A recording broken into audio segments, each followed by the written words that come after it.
nell'area degli studi di wealth dell'investimento sociale. Non soltanto ha sviluppato e inventato questo nuovo paradigma che ha una rilevanza eccezionale per l'Europa, ma è stato anche, continua a essere un advisor della comunità europea, è stato in moltissime commissioni e dal 2012 al 2014 è stato membro per esempio della Social Investment Package Expert Group della Commissione europea, quindi ha una doppia diciamo, capacità, quella dello studioso universitario, anche quello che ha contatto diretto con i politici e che dialoga direttamente, quindi prima si discuteva, chiedevamo per esempio come era il rapporto con Schäuble e lo scorso di Juncker, tutte queste cose interessanti che poi resteranno non registrato, no, scherzo, di cui si può parlare anche.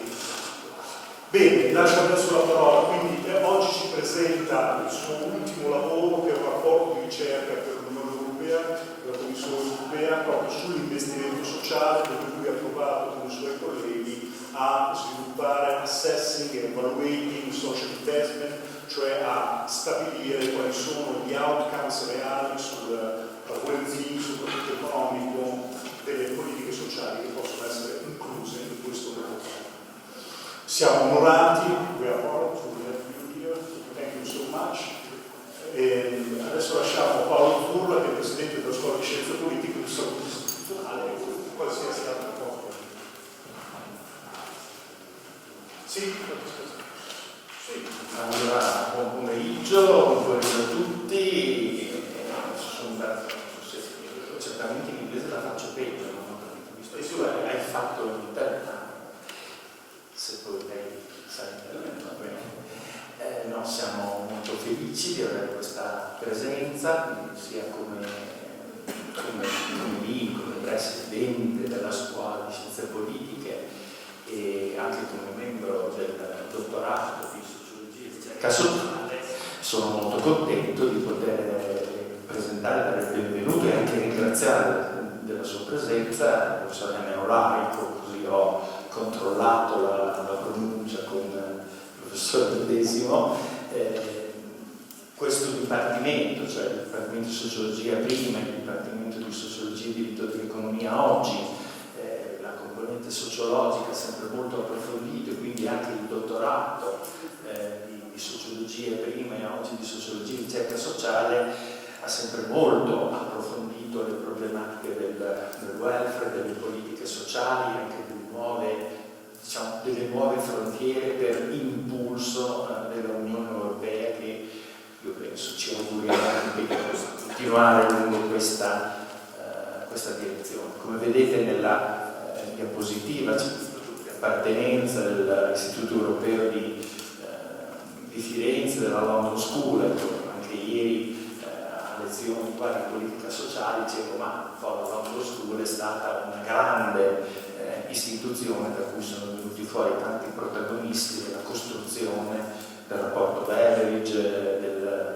del welfare britannico e quindi quanto abbiamo imparato diciamo così da quelle istituzioni. Non voglio far perdere altro tempo, abbiamo con noi il prorettore della ricerca, il professor Nino Rotolo, che ci ha onorato della sua presenza. Sono molto contento che possa dare una sua parola di benvenuto. Poi interverranno dopo il paper due discussant che ho capito bene per dovere di ospitalità di scuola, il professor Giulio Eich, il professore di economia, il professor Vando Borghi, il professore di sociologia economica. Prego. English or Italian? Okay, because I'm very happy to have you here.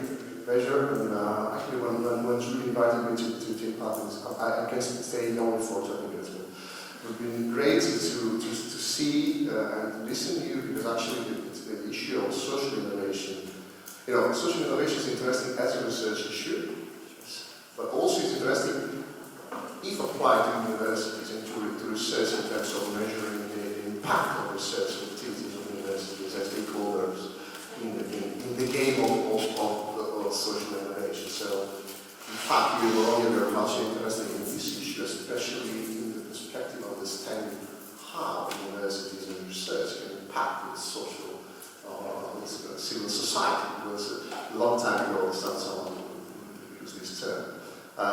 So I'm very curious to listen to you, at least at the beginning of our lecture, and I'm very eager to start a collaboration with you. And you are in Florence, I have friends in the European University Institute, by the way. So it would be great to continue to, let's say, exploit your stay in Florence as long as you stay there, and even in the future. So thank you so much for being here.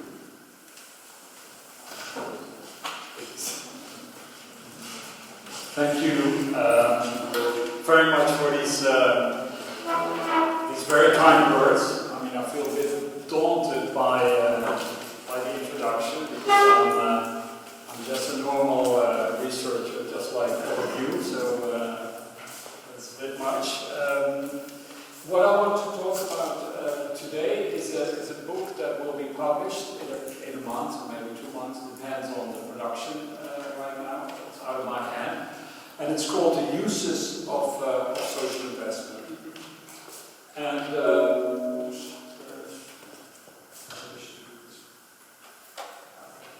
so I'll say something about where this book has come from. It's an edited volume. I wrote the introduction and the conclusion. And it's a volume that engages in what are the critics of social investment. Because social investment has become sort of an accepted term, especially policymakers, but in the academic environment there are also critical voices being raised. And that's for academia, that's always good, because then you enter a discussion, and this book is all about that discussion. It's about social investment and its critics, really. But in the conclusion, I try to engage with, as a social investment scholar, I engage with the critics on a number of issues. So that's going to be the bigger part of my talk. And what I would like to emphasize is that social investment is a new welfare paradigm. And I know there are critics that say, well, I have my doubts about that, but that is what I'm going to talk to you about, maybe. Then I address some of the empirical critiques that have been launched against social investment scholars like myself, and how to address these empirical findings and counteract them with other findings. And then I say something about the politics of social investment, because there too, there are people that say, well, social investment, that's not really going to happen. And a country like Italy is indeed not so popular. But my, again, based on this big book that I'll say something later about, we've looked at, European countries, but also, Quebec, South Korea, Australia, Latin America. Social investment-oriented policies are really sort of happening all over the globe. And it's a funny situation in which certain developments are going on, but we don't have the sort of intellectual glasses to see it in a way. That would be my core claim in a way. But once we see it, then things can be done as well. So in the final part of my talk, I'd like to reflect upon a way that social investment can contribute in a tiny bit to solving the euro crisis, and then I finish with the conclusion. So the riches of the book is I was taking a sabbatical at the Collegio Carlo Alberto in 2004. By the way, that's nice when you introduced me in Italian. I've stayed in Italy for the sabbatical for half a year, but now I'm officially affiliated with the European University Institute, and I could understand everything you said. So that's I have Italian lessons, private lessons, and class lessons, and so I really can say it is helping. But I mean, it's very frustrating not to be able to speak Italian, right? I mean, you can order in a restaurant, but you cannot. So you understand everything, but you cannot give anything back. So that's why I speak in English. But anyway, so when I was at the Collegio Carlo Alberto, I didn't know, but I was part of an FP7 research program. But in the Free University, I was the dean of the faculty, and I could not spend a lot of time on research projects. So I was supervising others, and a bit like your situation, I guess, right now. And so I didn't put in a lot of time and effort. And the European Commission called me up and said, you know, you have still, in your research project, you still have about, I don't know what it was, but let's say 50,000 euros to spend. But you can only spend it on something that is worthwhile. So you have to write a proposal, and so I did. And I knew immediately what I wanted to do. Because, I mean, my previous book, Changing Welfare States, is really about this sort of incremental but transformative shift towards social investment, welfare state in most European countries, but not all. But, you know, there was a growing concern among social policy scholars that actually social investments policies like early childhood education and care and active labor market policy may crowd out traditional social protection policies. So there was a footnote saying, you know, social investment is not all that great. So when I was sort of presented by the Commission saying you can spend 50,000, I knew exactly what I wanted to do. I wanted to invite all the critics of social investment together with some of their defenders, both, you know, qualitative scholars and quantitative scholars, and organize an intense workshop in Amsterdam, and then who knows what will happen, whether this is going to be a book, whether this is going to be a special issue, but that was the intent. So immediately I sent to all practically all the critics. I mean, you probably know a number of these names, like Brian Nolan, Bea Cantillon, Bruno Payet. I mean, some of these scholars who you know, are critical of parts of the social investment argument, and I put them together with people like Lynn Canberry, Joachim Palme, Chuck Sable, in an intense workshop, basically a dialogue. And the funny thing was, or the lucky thing was, that actually everybody that I invited said yes, I want to come to Amsterdam for this two-day workshop in January 1915. So then I started writing, let's call it a state-of-the-art of social investment, both on where it's coming from, what are the core claims of these ideas, and also what are the critics, in order to have a background document that people then could criticize or add things to it. And what then evolved was that everybody contributed in short papers of about 3,500 words. And that allowed me actually to expand the circle of critics and those that kind of defend social investment to a bigger group. And so the book is essentially a state-of-the-art introduction, then 33 contributions on, you know, Brazil, on Korea, and many other things, the methodologies of social investment, the politics of social investment, different parts. But they're all short pieces, so I think they're easy to read. I hope they're. I know, I mean, I've read them many times. I think they really are easy to read. And then, again, a rather lengthy, again, let's say 10,000 words, a conclusion to that volume, and that I then call, you know, these for me, given everything we now know, are the uses of social investment. And maybe later when we go to the internet, we can look at the cover that Oxford University Press designed for this. But the background question of why did I want to have these people together. It's sort of like an interpretation or a feeling that I have, which is says here on the slide, is that in the debate about the future of the welfare state, especially since the crisis, and it has a lot to do with the rise of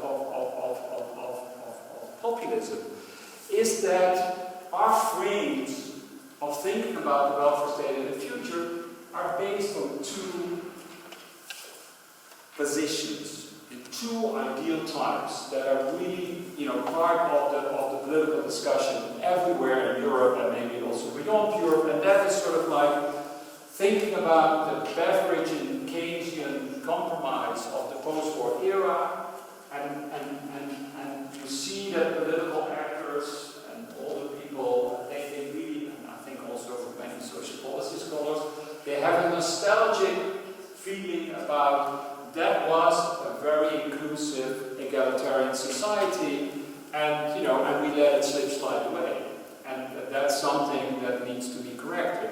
And what is ironic in this is that people in my country, like Geert Wilders, who used to be a member of the Liberal Party in Parliament, I mean, when he wrote speeches for Bolkestein, he hated the welfare state.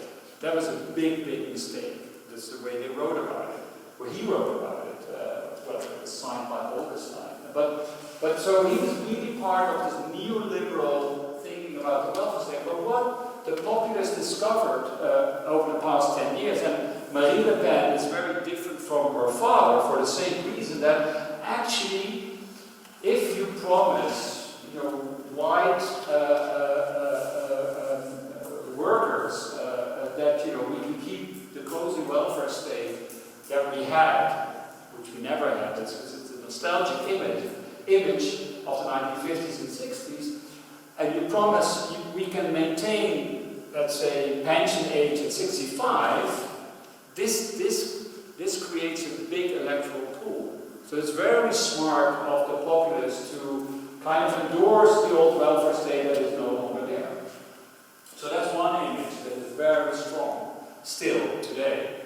And the other image is sort of the neoliberal critique of the welfare state that that's the dominant discourse over the past 30 years. And I will argue later on that kind of, I call it here, welfare state 2.0 is in a sense very much with us, because it's almost enshrined in the European treaties.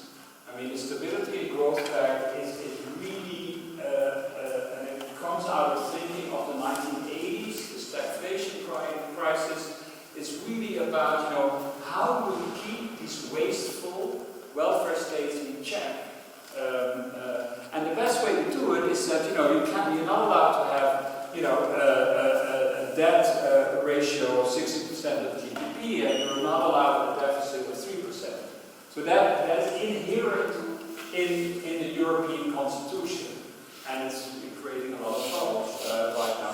So these two things are really with us, and they shape the political debate about the future of the welfare state. Now, my argument is that actually, when we look at the policy changes over the past 10 years, I think European welfare states are not completely neoliberal. They still have elements of automatic stabilizers of the way that Keynes and Beveridge wrote about them. And when we look at, for instance, family policy, there has been tremendous change, not everywhere, whereby there is a combination between protective elements of the welfare state, social insurance, social assistance, together with more sort of social promotion sides of the welfare state, early childhood education and care, active labor market policy, work-family reconciliation, and what have you. So my point is, the social investment turn has happened, is happening, but because we frame about the welfare state, we are unable to see it. And this is what, for me, triggered this sort of, we need to go at a higher level of debate, in research, but also in terms of policy making. And then what happened when sort of there was a Joachim Ballman, others, and myself, and just as being honest, who moved toward this kind of social investment, then as of 2011 and 2013, a number of articles were being published saying, there are troubles, there's something wrong with social investment, and the best sort of provocative title is of Brian Noden, and he published an article in 2013 with the blunt title, what use is social investment? And of course, my book is an answer to that, so that's why I call it the uses of social investment. And he also contributed to the volume. So he's a critic of social investment, he's part of the discussion. And for me, what the criticisms did is sort of like, okay, let's take seriously, the promises of social investment, but also the pitfalls, and then look at that in an empirical way. So that's really what triggered the debate. So if we go back to the ideal typical constellation, then you think about, okay, what is the welfare state 1.0? And indeed, it's popular with the populace. I think here, Grillo is something completely different with Geert Wilders, but this state they have in common. And it's based on this sort of Keynesian way of thinking about the economy with automatic stabilization, and the innovation that Beveridge brought to the welfare state is very much that you should have obligatory unemployment insurance. So everybody who works is obliged to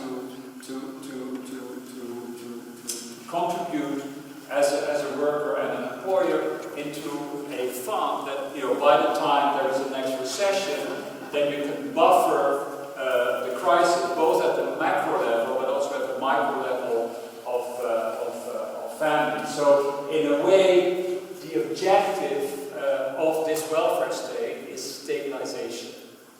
And if you look at the constellation of the 1950s and 1960s welfare state, that kind of stabilization went beyond basic macroeconomic stabilization, because there was also an impetus, as we all know, of stabilizing the nuclear family. And stabilizing in the sense that, guys work in industry and mothers take care of children. And there was a very sort of skewed division of labor that was at the time culturally accepted basically everywhere across the advanced world. Now, also, the way that this welfare state came about, it's important to recognize, is by the Great Depression. So there was a huge economic shock, and Keynes wrote even before the shock how important it is to stabilize the economy at the macro level. Beveridge already wrote about social insurance in the 1920s. So the ideas were already there in the 1930s, but they were not taken seriously. And only when there was this Great Depression, and the Great Depression in a way indirectly also produced the Second World War, then there was the recognition on the parts of the policy elites, we should come up with a different kind of compromise.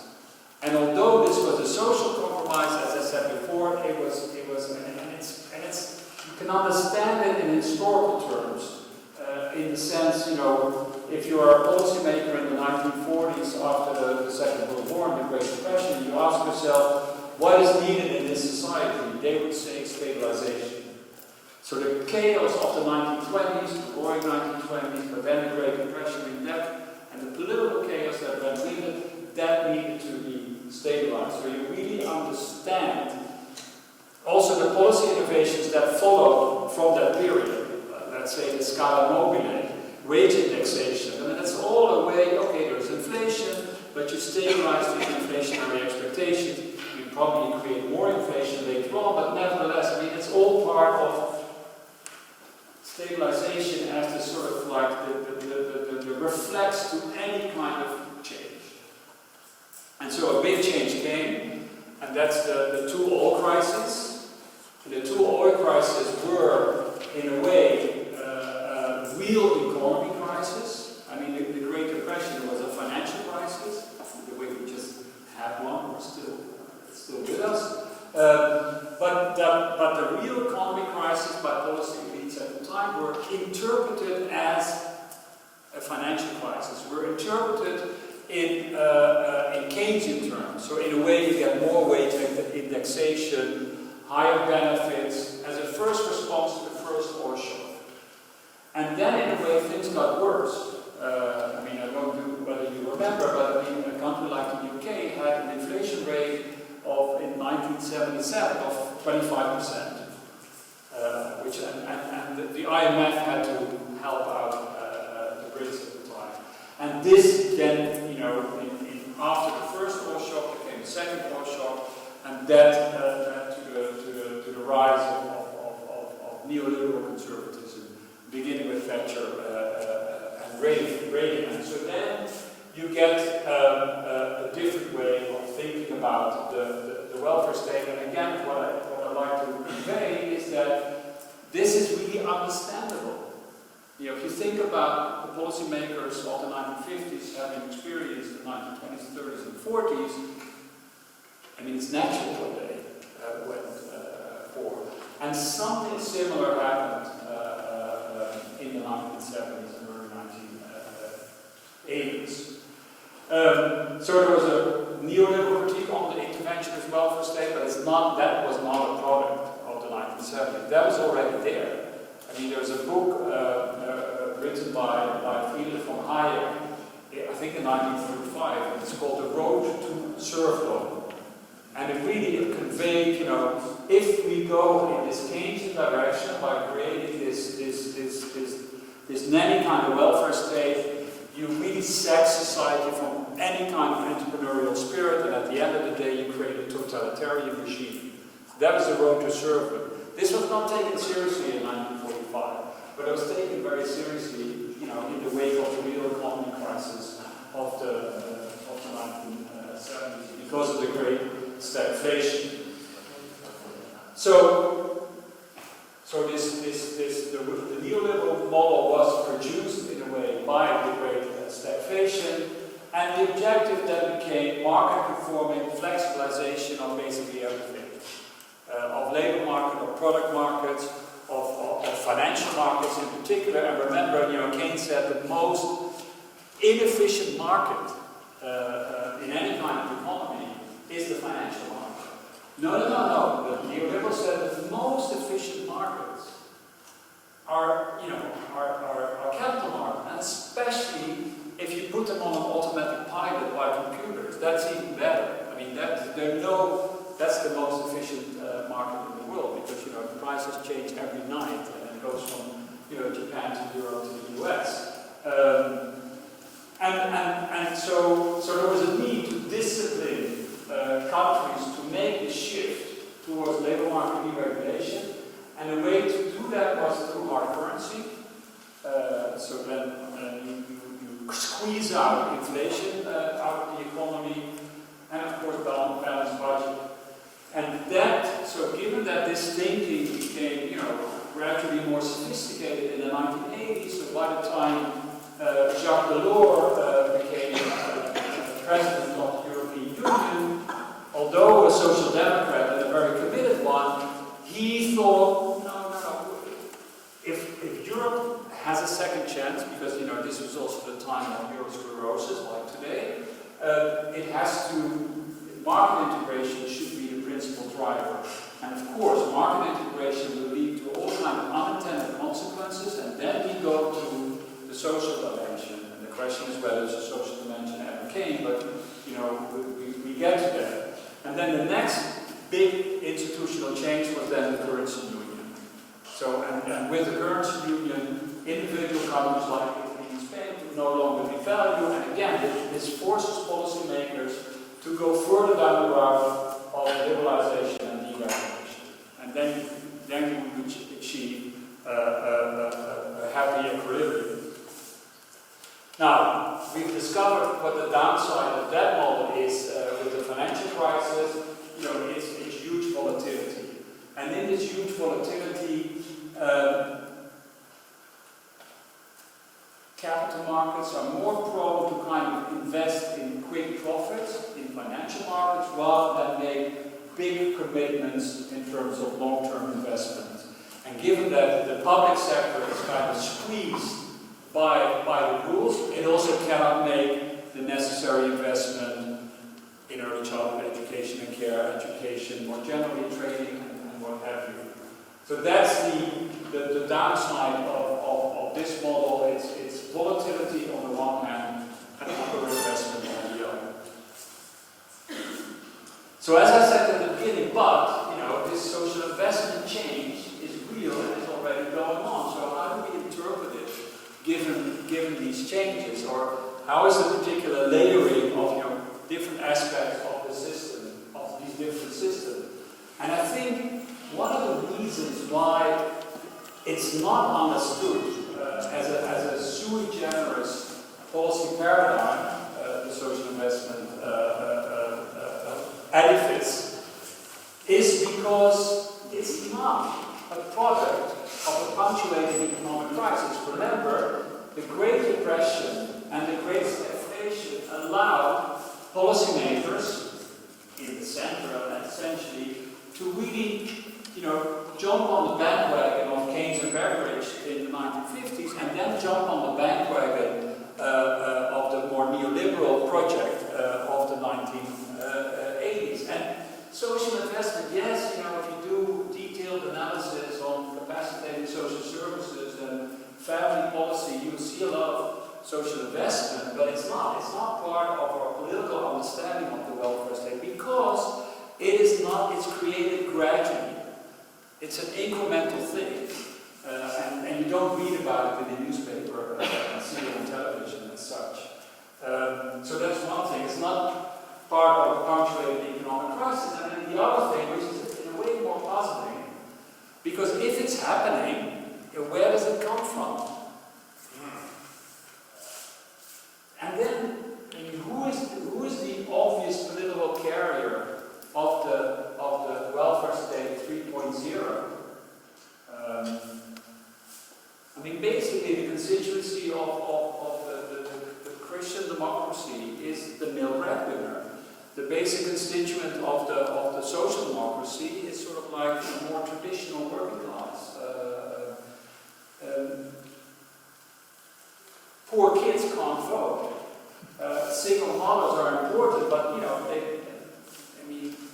they're not a class, right? So if it's happening, who's driving it? This is the question that I'm really boggled with, and maybe I'll come back to that later. Because we need to explain the change, and then we need to find a carrier for that change. What is interesting, on the other hand, is that the OECD, the World Bank, the IMF, the European Union, with its rules, have always been very strongly committed to this sort of neoliberal, technocratic project. There weren't Thatchers and Reagans, but basically the models of the OECD, and think about the studies like the job studies in the 1990s and the labor market modeling that they were based on. It's really about, there's hysteresis in the labor market. So basically wages are too high, social insurance contributions that are too high, that undermines the growth potential of jobs and sort of the best ways to deregulate. And this was very much the thinking of the OECD way through the 1990s. But look, in the 2000s, if you study some of the reports, and these are just, this is a snapshot, there's much more. I mean, I would say the OECD today is the cheerleader of social investment, not the EU. But anyway, but it's a huge turn towards another way of thinking. So babies and bosses is really about the relationship between employers, female workers, and having a family. I mean, and then there's all these good examples and bad examples, and the way to combine work and family life. But it's a really a revolutionary study. And then the later studies, as of 2008, you see the beginning of the OECD, that they start to say there's so much inequality in OECD countries that is actually holding back economic growth. And this argument has been revolutionized by Thomas Piketty, but I think the OECD was there earlier, and in the latest study, or the later studies, In It Together While Less Inequality Benefits All, they really came out full force to make this kind of claim. And it's not that they say, we need to give more money to the poor in order to stabilize the economy, back to Keynes, but rather they show that a good sequence in an educational career will lead to high levels of productivity, will lead to high levels of employment, and if that is supported by social security buffers, you do much better in terms of inequality. And it's interesting that the OECD in the 1990s was completely in tune with the political rhetoric of the 1990s of many governments. But that today, they're really outside the mainstream on the European continent, but also with respect to the US, obviously, today. And yes, I mean, the EU has always been committed to this sort of notion of social policy as a productive factor. The Lisbon agenda, Europe was going to be the most competitive economy with the highest numbers of jobs, and social inclusion was then thrown into. I think because the primacy of the single market and because of the primacy of the budgetary rules, I mean, yes, there was a genuine commitment to social investment, but if you don't get stuff, if there is an economic crisis, the default policy theory is the neoliberal one, and it's enshrined in the rules, and that's where the changes have to be made in the near future, I guess. So that's holding, in a way, the social investment turn back. But in countries that did rather well, so I'm not saying balanced budget is bad for social investment, because I mean the Scandinavian countries in the great part of the 1990s and the early 2000s were running surpluses on the basis of social investment. It is often argued, the Scandinavian countries are totally different from the UK and from Germany and from Italy. Well, I mean, Germany and the Netherlands and Austria, it's fair to say that they've also jumped on the bandwagon of social investment. And here, there was a very important political factor. I'm from the Netherlands, and Christian democracy was always in power since the early 1900s, 1920, and they were kicked out of power in 1993. And what happened to social democracy is that they had a working group and then looked at the electoral results and found out that actually it was professional women who stopped voting for Christian democracy. And 10 years later, when was the Green Bank coalition in Germany? It's 2003. Same thing happened. So for the first time since the Second World War, the Christian Democrats were not into power. They went back. They were really committed, much more than the Dutch, committed to the male breadwinner. So women should stay at home, especially in times of big technological changes, because we're living in an era of job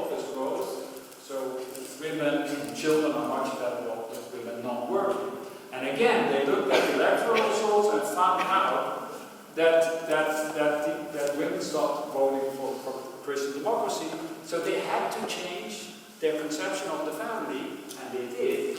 And I think Merkel was very important here, and also van der Leyen, who was the Minister of Family Affairs, and in a way that Schröder changed the labor market in Germany in a rather neoliberal fashion, one could say.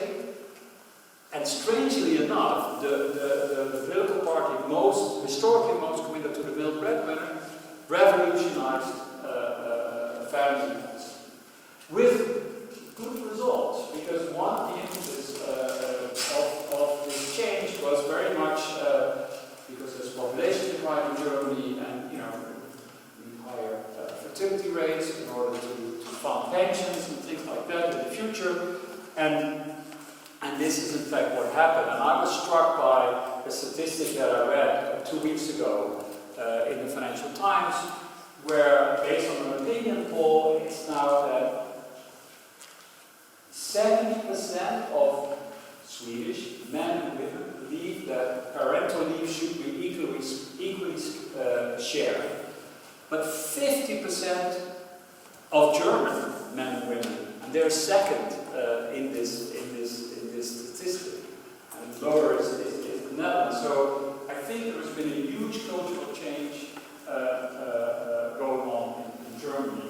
I mean, there are a lot of problems with Germany because the labor market is highly dualized, and with the really jobs created by the large reforms, in-work inequality has really risen. So it's a mixed bag when it comes to social investment. But nonetheless, in some of the important policy areas that have been serious changes. I won't go into too many details, but I want to raise 2 things which I think are very relevant. That is, Quebec is a Catholic province of Canada, and it used to have lower rates of employment than in other provinces in Canada, which were a little bit more Protestant. But today, highest levels of employment are reached in Quebec at lower rates on average of poverty. And that goes to show that a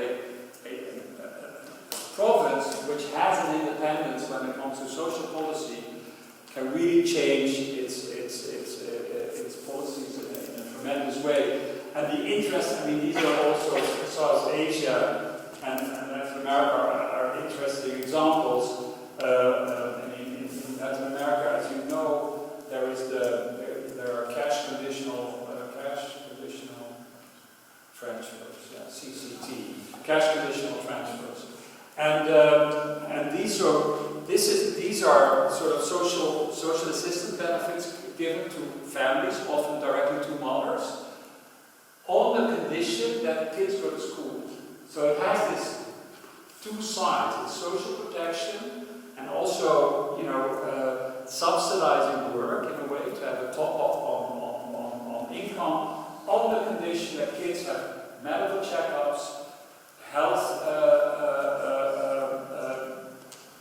care, and go to school. Now, there are all kinds of troubles with it, because how do you control if kids really go to school? I mean, teachers are now, part of the social security professionals, so they have to do that kind of work. I mean, but nonetheless, for me, it's the thinking about this. And then these policies, in the beginning when they were implemented, nobody understood them. So that's another thing. So, there was no political party for cash conditional cash transfer. There was a huge swing in the 1990s and 2000s to the left in Latin America. And I think then the World Bank said, well, maybe you can do something on these. So if you want to do more cash transfer, maybe you should make that conditional. And then people started asking, can I get this transfer? And what are the conditions? And then sort of, lo and behold, people started to understand what was going on. And then these things became very popular. So it's very interesting to see what's going to happen right now in Latin America, because of the crisis and the swing back to the right. And my sense is that given that these policies are now institutionalized, it's very difficult to get them back, to retrench them. So there's a lot of social investment going on. But in the context of Europe, and again, this has to do with the misunderstanding of the perspective, is that every time when there was a little oil crisis, I think in the beginning of 2005, which was the diesel crisis it was called, things were not going well with the Lisbon agenda, and then Wim Kok, who was a social democrat, was asked to write a report for the Barroso administration at the time, and he said, you know, the Lisbon agenda, that's, you know, it's too complex and it wants to achieve everything all at once.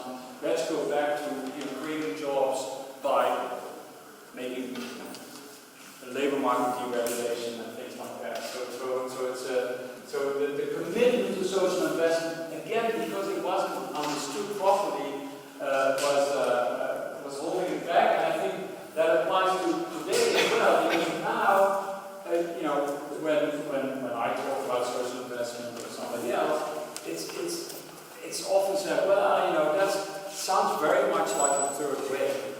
You know, the late 1990s, Wim Kok, Bill Clinton, Tony Blair, and you know, we have to do away with neoliberalism because, you know, these were not really social democratic leaders. They were real neoliberals.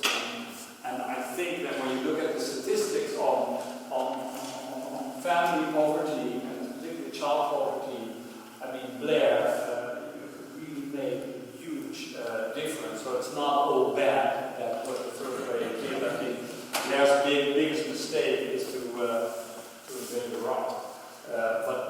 But this is the way things are understood today.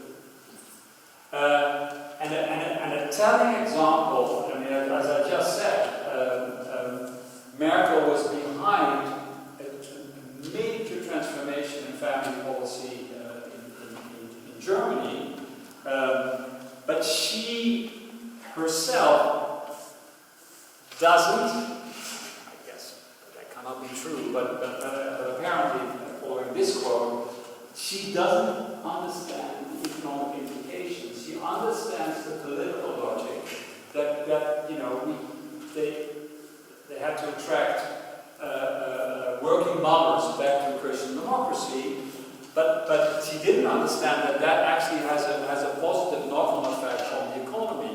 Because when she spoke at the World Economic Forum at the height of the Euro crisis, this is what she said: the European Union accounts for 70% of the world's population, which is not so much, 20% of the world's GDP, which is a lot, but over 50% of the world's welfare spending. And then she sometimes adds, and sometimes she doesn't add, we are not competitive. By which she means, you know the facts. Germany is very competitive, but you know, it's Italy and Greece who are not competitive. So that's the we as a European.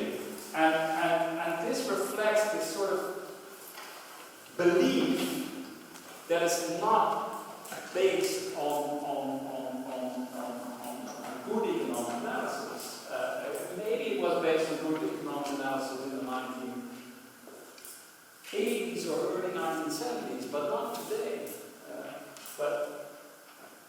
So I mean, this is if you look at the world's welfare spending, you can see that you know, OECD countries they all spend more or less the same, and it's not. I mean, Europe doesn't spend 50% of the world's social protection spending; it spends about 40%.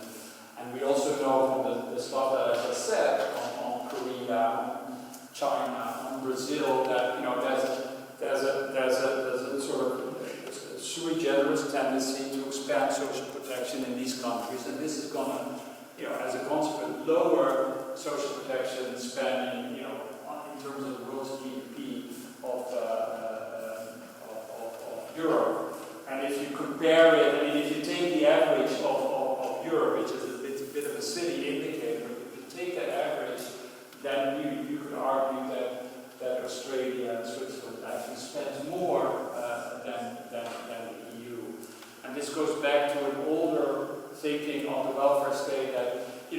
countries grow richer, people become concerned about their prosperity and start to take out social insurance. And they can do it on an individual basis and they can do it on a collective basis. So it's nothing really special, although there are huge differences. And the reason why there are huge differences is that it's always part of a political discussion. It's not a technocratic.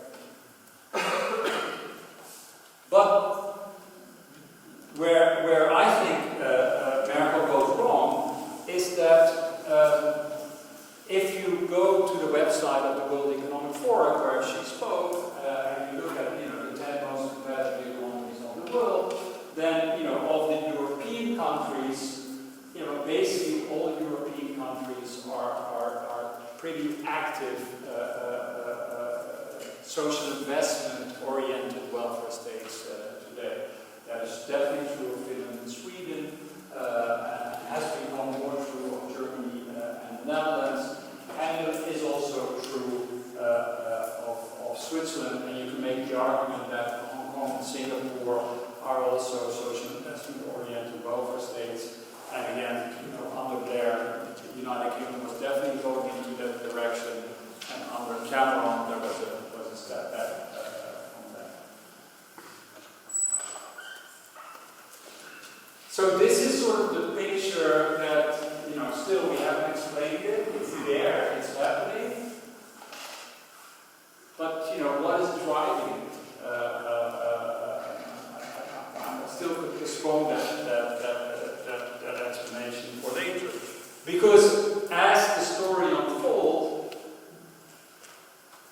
and sort of the empirical work of myself, of Giuliano Bononi, of Georgian Palmer, sort of, this is going on. And then you have Brian Nolan with his article, What Use is Social Investment, that from what he read about social investment, it's not a coherent economic paradigm.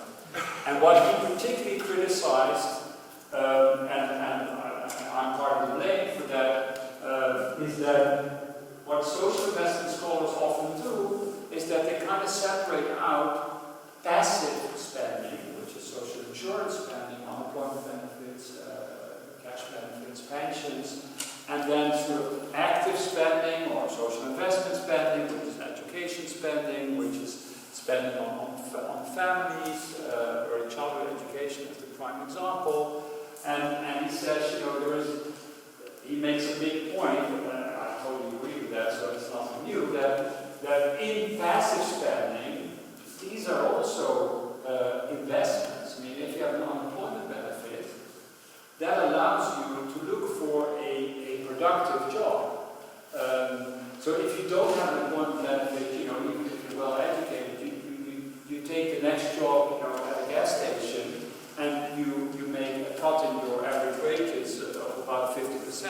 That's not good for you, but it's also not good for the economy. So in a way, there are invested qualities to social protection. I mean that's kind of a no-brainer to me. But when he said, this distinction that I make between capacitating social spending and compensating social spending is wrong, and I agree. And the reason why I made that distinction in my book, Changing Welfare States, is that what I wanted to show, and I looked at it again and said, maybe I wrote it so badly that this was not clear, but it is clear. That what I wanted to show is that it's interesting to see that a country that spends a lot on social protection also spend a lot on capacitation. So there is no trade-off. No, it's a reinforcing incentive. If you are politically committed, like the Scandinavian countries, to high levels of social protection, that means that if a crisis hits, you have to hand out a lot of benefits. So it's very important to make sure that as many people participate in the labor market as you can have. And this is why sort of like work-family conciliation that allows more women to work, active aging that allows workers to stay in the labor market so much longer is so important. It's an incentive. So in a way, high level of social protection spending is a productive constraint to push for the activation in a way. And that's totally statistically significant. I mean, that's the story that I wanted to say. I wasn't saying, you know, capacitating social spending is more important than social protection spending, so we should retrench social protection spending and to have more room for capacitation. It's not at all what I said, but nevertheless, that was how it's presented by Brian Cohen. And the other thing he did in this article, and also in the book that will come out very soon, and it's a good point, but nonetheless, he says, you know, what these people do, like Frank van den Broek and Anton Hemerijk and so many, I mean, what they do is they are, you know, they're political scientists, sociologists, but they enter the argument with economists. And they do it on the basis that, you know, certain social policies are productive and some more than others, and they turn that into an economic argument. Now, that economic argument in and of itself is already questionable, because the history of the welfare state is a history of a political fight on justice, right? It's not about social policy to make the economy work better.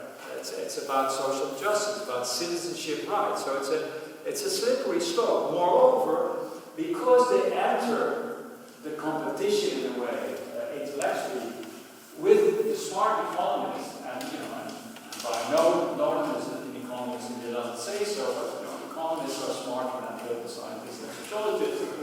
And so you're going to lose that battle, and that leads to that the economists continue to frame the debate. And so it's a dangerous road, it's a slippery slope. My argument against that point is that whether you're an economist, like Piketty, or you know, a sociologist or a political scientist, if the empirical situation is no longer consistent with the axiomatic beliefs of mainstream economists, you know, we as honest social scientists, if we want to do a good job, we have to challenge that.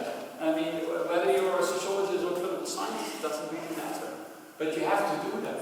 You know, many people, anyway. So and then there are from a more critical point of view, Chiara Saraceni over here in this country and Jean-Paul Barbier, they also have this sense that, you know, if you open up this argument on the rates of return on social investment, you know, you're reinforcing the productive quality of the welfare state, and then people who need protection will probably be left out. And Chiara, as a sort of feminist, turned to that, whereby she says, you know, women, but also men, but mostly women and grandmothers, they do a lot of care, and if you're so obsessed with what I call the carrying capacity of the welfare state, and that is, you know, that is basically people who pay taxes and contributions, and they come from workers, then it becomes so employment-centered that, you know, the sort of the sui generis qualities of care, and informal care, is then undervalued. And sometimes I have the feeling, you know, she as a feminist in this country wants to have her cake and eat it too. So on the one hand, she wants to work, but as a woman, she also wants to have the liberty to not work and then care for her today, her grandchildren, and it's a bit. Anyway, we'll come to that. But so those are the sort of serious critiques. Then there is the critique of Bruno Payet, who himself is a social investment advocate in the context of France. But he and Catherine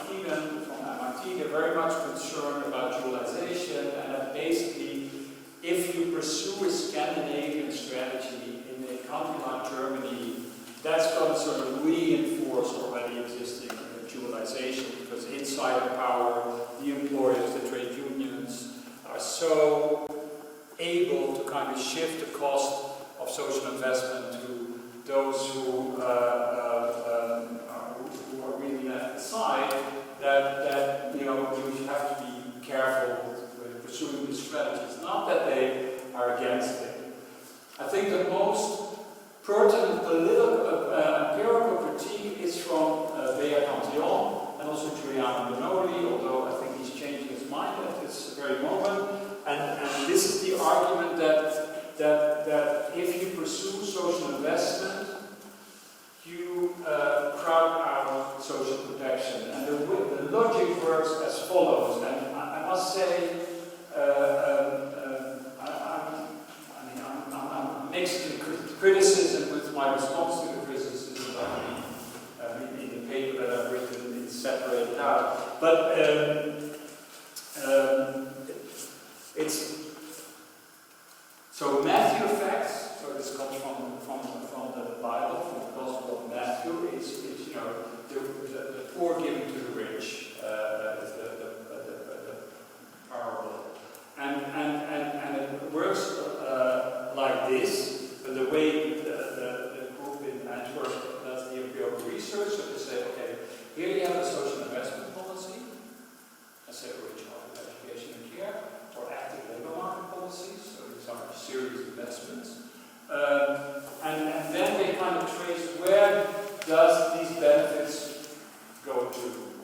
And basically what they show, and it makes sense, so it's not, I'm not saying it's tautological, but I mean it's, yeah, of course. I mean, if you gave everybody a basic income right now, then, you know, the redistributive portent of that intervention is very clear. If you do it tonight, then tomorrow you change the redistribution. Now, of course, if you have active labor market policy, you need professionals who are trained to talk to employers and to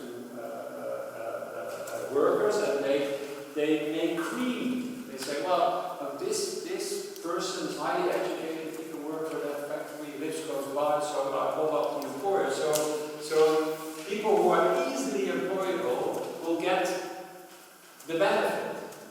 And so because the background assumption of this work is that the welfare state is really about redistribution, and here I'm not so sure if I would call the welfare state only about redistribution, then clearly if you compare active labor market policy, early childhood education and care, there is a Matthew effect.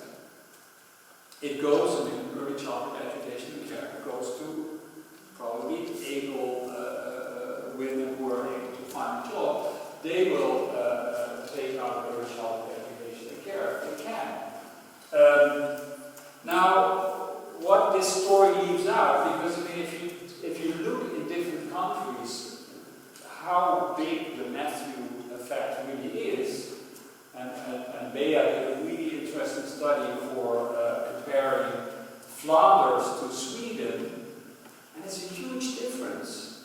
And so Flanders, the Matthew effect is very high.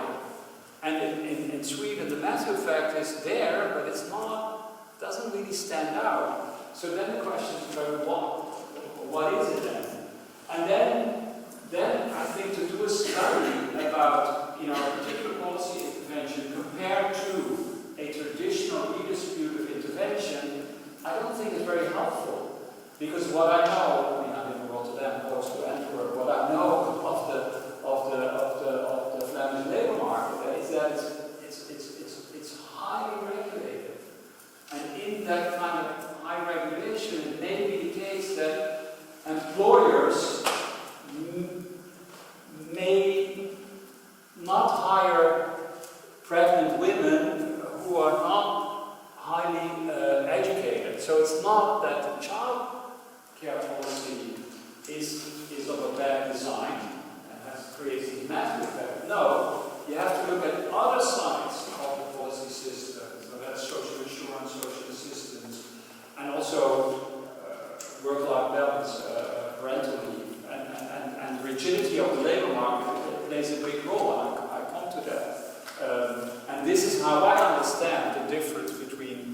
Scandinavian country and a continental welfare state. Now, the most pessimistic criticism of social investment is today from, I think, Wolfgang Streeck, and he's saying, well, this is a utopia, this is not going to happen. You know, now we are in a time where, you know, budgetary rules are so strict, you know, this is going to cause probably the end of capitalism as we know it, but, you know, to kind of squeeze in social investment, that's a silly way of thinking today. And then from a more methodological point of view, I mean, there's quite a few articles in my volume that look into the methodology of assessing the returns on social investment. I mean, the trouble with social investment, the way I thought about it, and I'll later become a little bit more specific, is that, you know, what is a social investment input? I mean, where does it come from? What is the output? Is it a particular kind of childcare reform? And how can you, I mean, think about the method effect just now. How can we associate a particular intervention with a particular outcome? And given also the fact that, as I said just now, I don't think it's enough to look at active labor market policy or child education and care in isolation. We have to look at sort of like other relevant welfare intervention as a sort of a portfolio. And then, you know, it becomes very difficult to peter out dependent and independent variables, because on both sides there are massive interaction effects. And if you want to convince a finance minister, you have to come up, you know, the results are fine, but the design of the research should be very sort of like convincing in a sort of evidence-based way. And, you know, if the social investment argument is, yeah, there's a big argument to be made for that, but, you know, it depends on local conditions, it depends on the state of the market, etc., etc. You know, it's difficult to convince policymakers. So, so this is basically the state of the art where we are on social investment. So what I now want to do is first to say something about what I think is the paradigmatic content of the social investment paradigm, because, I mean, as Brian Nolan says, I don't think it's a paradigm, and I want to defend here that it is a new paradigm. A paradigm in the sense that it has a particular policy theory, a particular understanding of causal mechanisms. Out of that understanding of causal mechanisms and the kind of social risks that we need to address today that are different from the past, you need particular instruments of social investment instruments, what stands out. And as I said, active labor market policy, early childhood education, care, work, family, reconciliation are true examples of that. Then you need the institutions to govern these interventions, because, I mean, when social investment, it makes it very different from traditional social protection, whether social assistance or social insurance or even basic income, is that these are services, these are capacitating social services, so the infrastructure of social investment is pretty demanding. You need professionals to look into families, what they need. You need local administrations that are kind of up to date. I mean, if you only have a basic income or social insurance, you need a functioning banking system, because at the end of the month you have to kind of make sure that people get their benefits.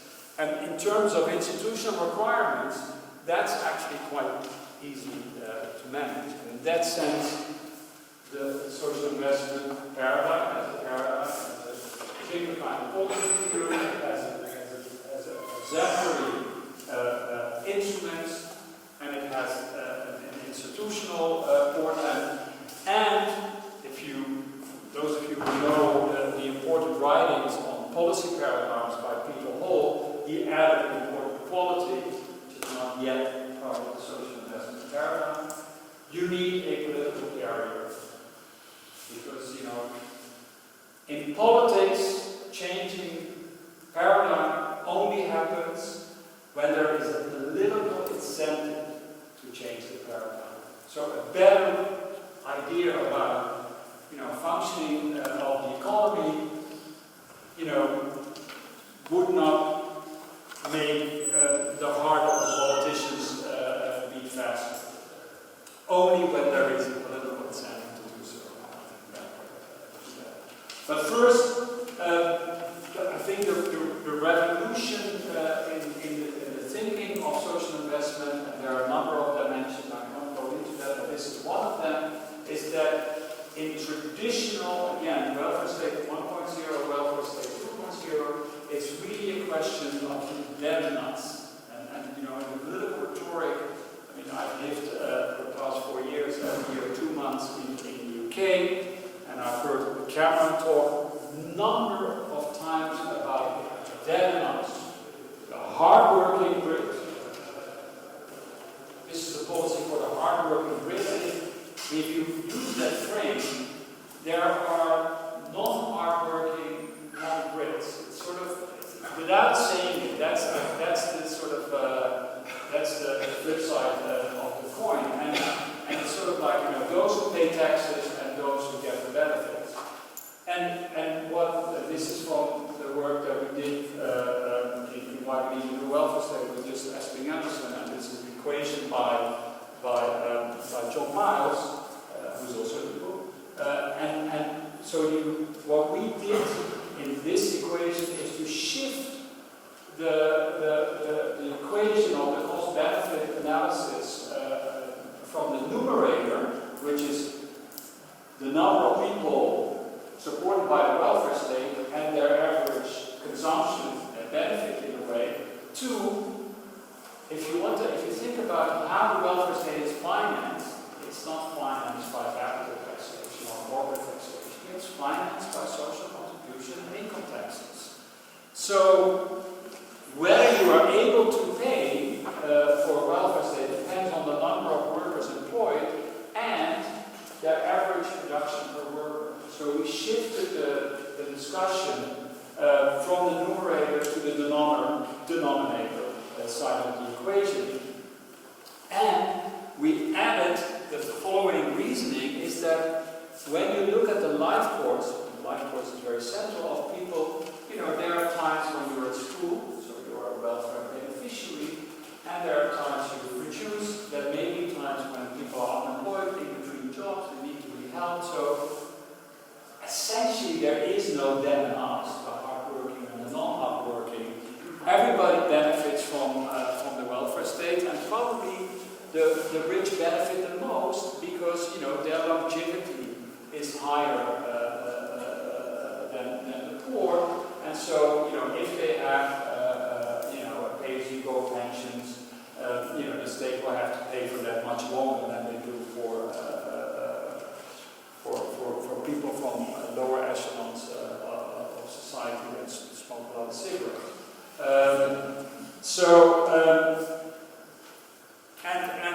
I mean, there are a number, but I think this is the most important one. The other is this notion that, you know, we now live in the age of new social risks. Not that the old social risks have gone away. I mean, the economic crisis shows that, you know, there's still mass unemployment or national lack of inventions. But it's really the combination of, since the economy changes so fast, that, you know, it used to be the case in the times of Beveridge and Keynes that if a male worker was out of a job for a year and a half, then, you know, when the economy picked up, he went back to the same factory and did the same kind of work. This is no longer the case. Most likely that factory is no longer there.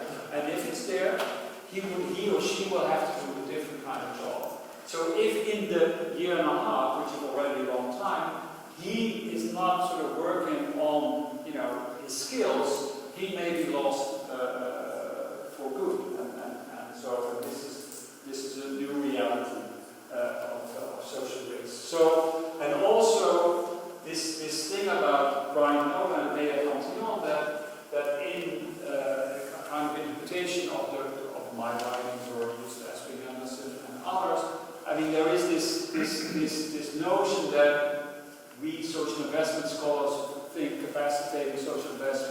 capacitating social spending is better than social protection spending, which is not true, but nevertheless that is the image. Really helped me to try to find a different kind of language to integrate some of their concerns.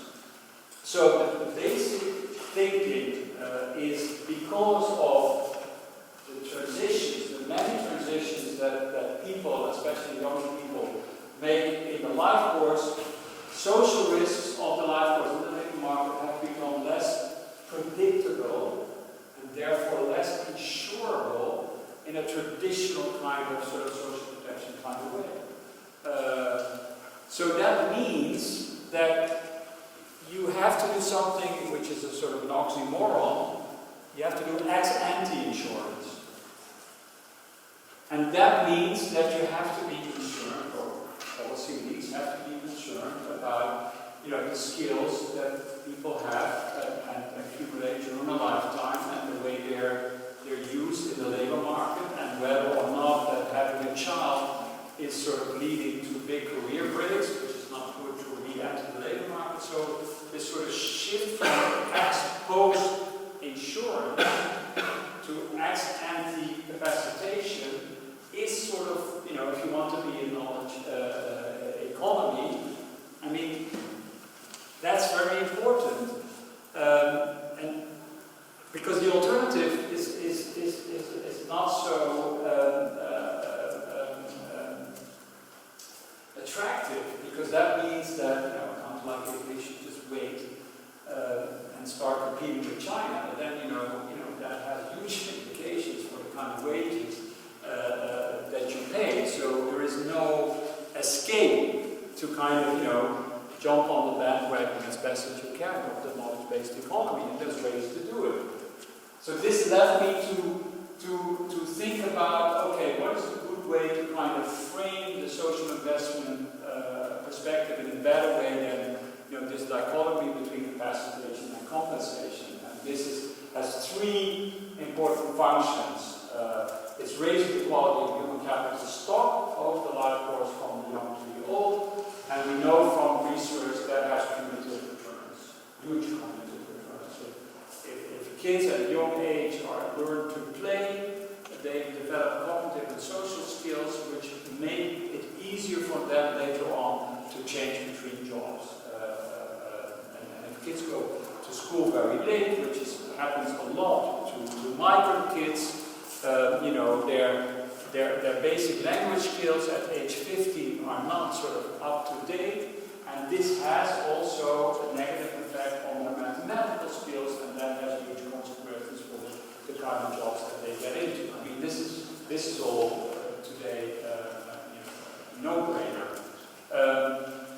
And the second one is to sort of think about the labor market, and it's not labor market deregulation in a sort of neoliberal sense, but it's about easing the flow of contemporary labor market transitions in line with these new gender life course dynamics. In a way, with respect to the welfare state, especially in the male breadwinner welfare state, if women start to work en masse, everything changes. But the policy system has to adapt to that new reality, and that is, it all happens so fast. I mean, countries or systems have huge difficulties in doing that.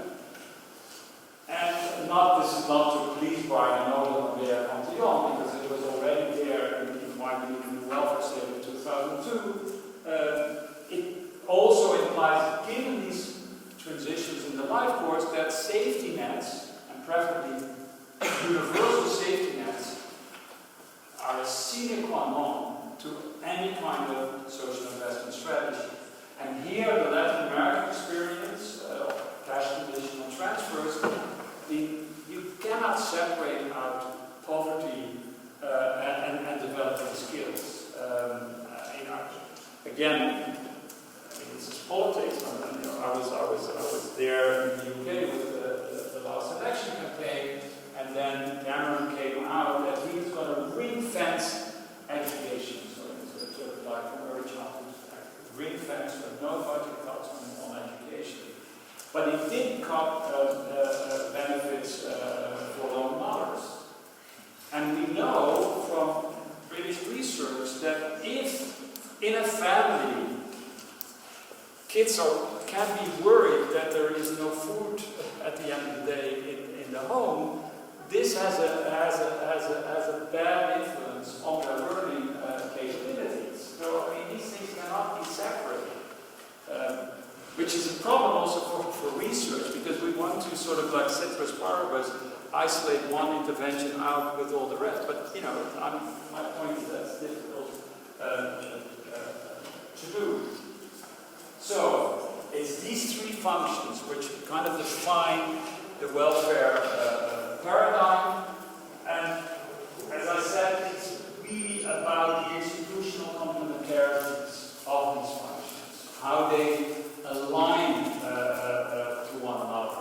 And again, given the fact that social investment is highly service-oriented, so you need professionals, you need good local administration, it also becomes difficult from, you know, I come from a world where comparative research on the welfare state comparing countries, but, you know, this story makes it complex because I have to look at local public administration, whether I like it or not, because, you know, small differences matter.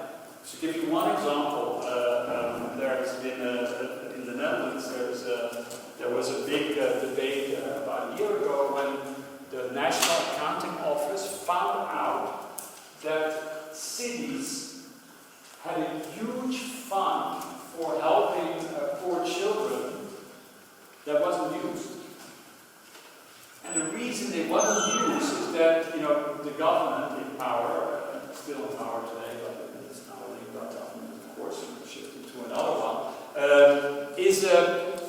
made such huge retrenchment on local administration. They gave extra money to help poor children.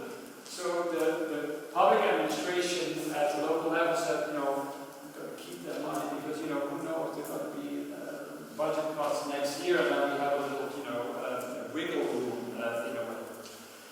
But more perverse, in a way, was the fault. So then, you know, the public accounting office said, you know, you guys, you local administration, you have to start spending.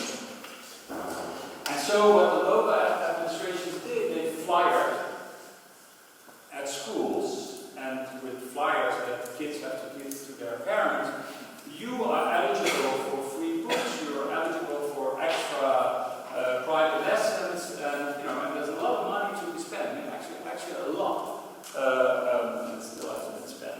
Now, for political reasons, the city of Rotterdam, and Rotterdam has a centre-right coalition, and there's one party that is quite important in Rotterdam, and that's the LPF party, and that's the List Pink for Time. I don't know whether you remember Pink for Time, but he was the predecessor of, in a way, of Geert Wilders. And they're in the local administration said, okay, we're gonna write these flyers, but they're gonna be written in Dutch, because everybody should know the Dutch language. I mean, that's a principle for them. Now, the city of Amsterdam sort of runs from this, not centre-left, because the Social Democrats are not part of it. They said, no, it's important that the kids learn Dutch. And if the parents, you know, have difficulties reading Dutch, we write these flyers in a number of languages. And so, you know, Amsterdam is a little bit more successful and getting money spent than Rotterdam. But I mean, once you get into this type of stuff, I mean, it makes looking at welfare states from a national point of view, you miss out more and more. It becomes very difficult. I mean, I just asked Anderson with the Free World of Welfare Capitalism developed this notion of decommodification as sort of an indicator of, you know, how we distribute a particular kind of good or bad, a particular kind of welfare state was. And this is becoming more difficult to do. So it's a huge difficulty for my kind of research. Anyway, so these small differences really matter. Now I do the ceteris paribus trick as well. So if we assume that you can manage the governance of capacitated social services. Then what the evidence kind of shows, it's black here so you can't read it too much, but if you put, I did a huge literature review on any kind of interventions at different levels to kind of make the following claim, and it's corroborated with evidence at the macro level, that if you invest well in early childhood education and care, this has a positive knock-on effect in terms of educational attainment. You can see this from the PISA scores. High levels of educational attainment are corroborated again with higher levels of employment and higher levels of productivity. If that is supported by work-life balance policies, then you have even more people who are participating in the labor market, especially women, and there's even what you could call a fertility bonus to that. I mean, this is what the recent German example shows. And then when there are good employment relationships, there are less incentives to kind of exit the labor market earlier. Moreover, if there are good interventions of active age, if you see in Scandinavian countries and also in a country like the Netherlands, a higher exit age from the labor market. So if you square it, you can see it as a multiplier function at the level of individuals and families, that at the end of the day you have more money to work on policy to prevent poverty and also to do something again in the next round of raising human capital stock and easing the flow of labor market positions. Now, it is interesting that in the 1990s you see a lot of countries moving into this kind of revolving fund. But the temptation, again, I go back to the dominant thinking. I mean, this is not a big political statement against neoliberalism per se, but it's the dominant way of thinking is that if there is money left, if the government is in the surplus, then it's politically very attractive to promise tax reductions. This is what they did in Scandinavian countries and the Netherlands. So rather than think about, this is a new kind of welfare state which needs to be financed, and it's good to have surpluses because, every now and then, as we know, since 2008-9, there will be a crisis where you need the resources.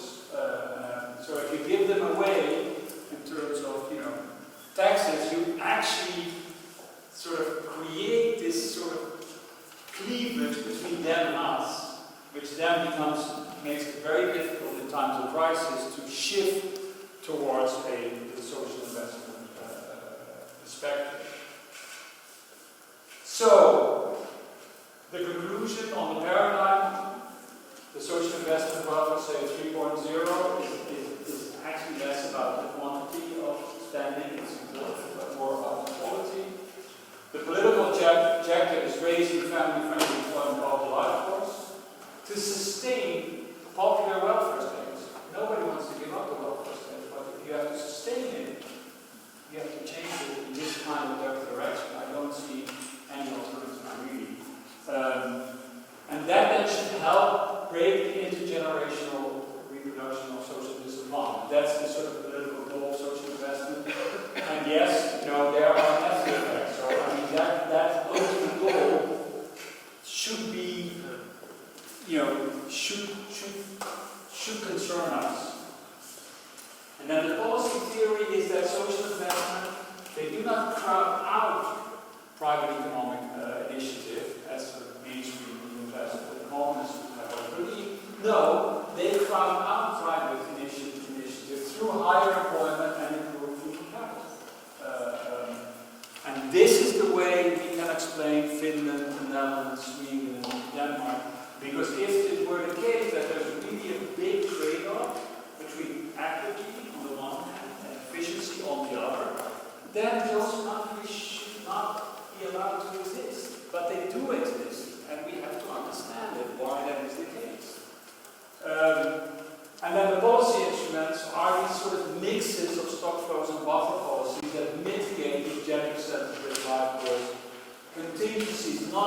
post in a social insurance welfare state, but ex ante before risky transitions in a way happen.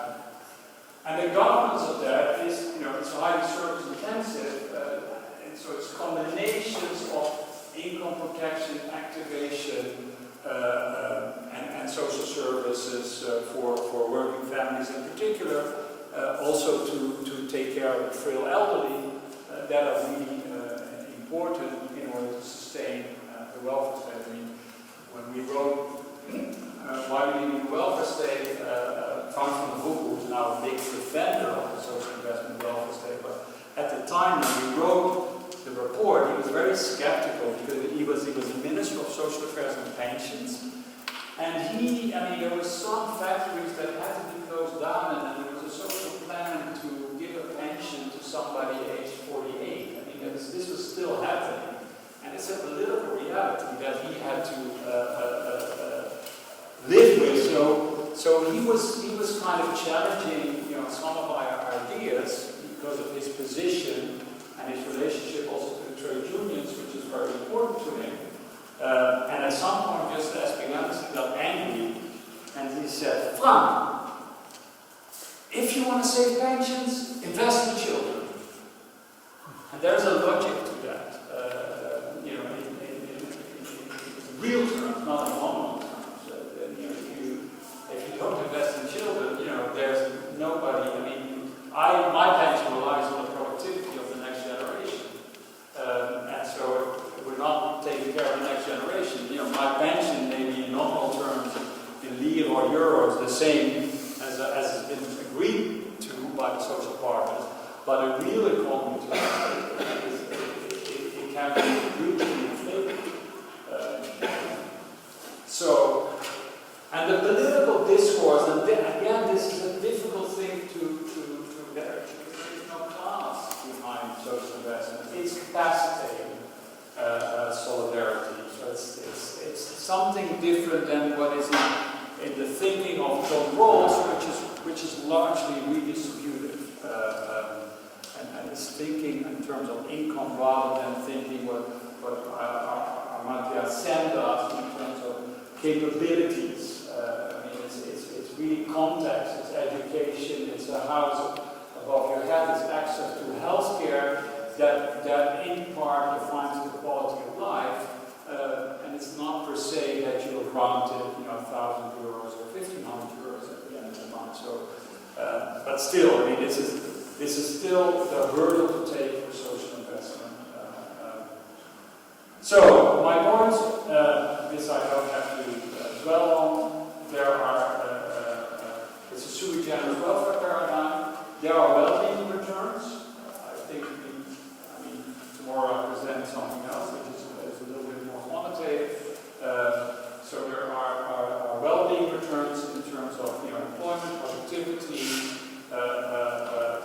gender, and by and large, social investment welfare state do better on poverty, despite the fact that yes, even in Scandinavia, childcare and maybe active labor market policy, there are massive effects, but the statistics that I did is sort of like it's rather insignificant. That also implies that dualization and massive effects, they're not so show. It's not given, a particular system producing dualization. Yes, under particular conditions that can be the case, but it's not that you cannot reverse dualization. It's interesting that from a continental welfare state perspective, the Dutch labor market is less dualized than the German labor market, so coming from the same regime family background. So these are intervening variables, the massive effect that can be addressed. Still, with respect to the politics, it's still an uphill battle, but I would say with light at the end of the tunnel. We can argue that if you look at the empirics, there's no crowding out of activating or facilitating social spending on social protection spending. In the wake of the crisis, there's been a really interesting study by the European Social Policy Network in Brussels on post-crisis welfare reform, and they have been able to show that, you know, social investment was sort of held back by the crisis a little bit, but it wasn't sort of removed from the policy venue. And, you know, the methodological message, this is what we're going to talk about tomorrow, is sort of like, you can no longer only look at aggregate spending. You cannot longer take panel data as sort of like the ultimate proof of anything. They have to be integrated with an institutional analysis, what is happening at the level of countries, the German case I just surveyed, and then go into local levels and the way capacitating services are organized, and to the extent to which income protection and social services are kind of integrated and bundled in local settings. There is no other way. So, the broad historical continuity, we had a debate about the welfare state for a long time. It was always framed in terms of black and white. You know, there's going to be the demise of the welfare state, and for some this is good news, for others this is bad news. But basically, when we look at, here you can look at spending indicators. It is fair to say that across OECD countries we spend more on social protection, including social investment, more than ever before. So in that sense, of course, there are some more older people, and so pensions take up a big bulk of social spending, but there is no withering away of the welfare state. It is popular, it is there, it's here to stay. It's not only because it's popular, it's also economically functional, but it requires adaptive capabilities on the part of these systems and on the part of governments to steer those adaptations. Now, given the fact that where I started today is that social investment is kind of happening, but it's uneven, unbalanced, it's happening more there than here, and things like that. And one of the reasons is that, you know, it doesn't have, and back to that all the time, it doesn't have a political carrier in the sense that the industrial working class was the carrier of the welfare state 1.0. Moreover, social investment today is challenged by two very loud, one loud and one sort of like very difficult to deal with, conservative reflexes. One is the sort of austerity reflex, the quote by Merkel. Draghi talked about, you don't hear him say this anymore, it's interesting. He talked in an interview in the Wall Street Journal in 2012, he said, the European social model is long gone. That's exactly what he said. And so it's time to live up to the real neoliberal dream. This was at the beginning of the Euro crisis. The height of the Euro crisis. And then this interesting shift on the part of populists to endorse the welfare state 1.0. And that is sort of like these two things. One is based on rules and the other is based on, you know, very important sentiments. This has an effect on mainstream political parties. This challenges, especially social democracy, who did move into a social investment-oriented direction in the 1990s, to say, no, we have to compete with builders on the part of the traditional welfare state. So it's a tricky business. But I still would like to end on a bit of a positive note, because if you want to save the European project, and the European project is in part based on open markets, and the populist project is a protectionist project. I mean, it promises good pensions, but it's very hard that this can be sustained from a country like the Netherlands. It's impossible. You know, we depend totally on exports.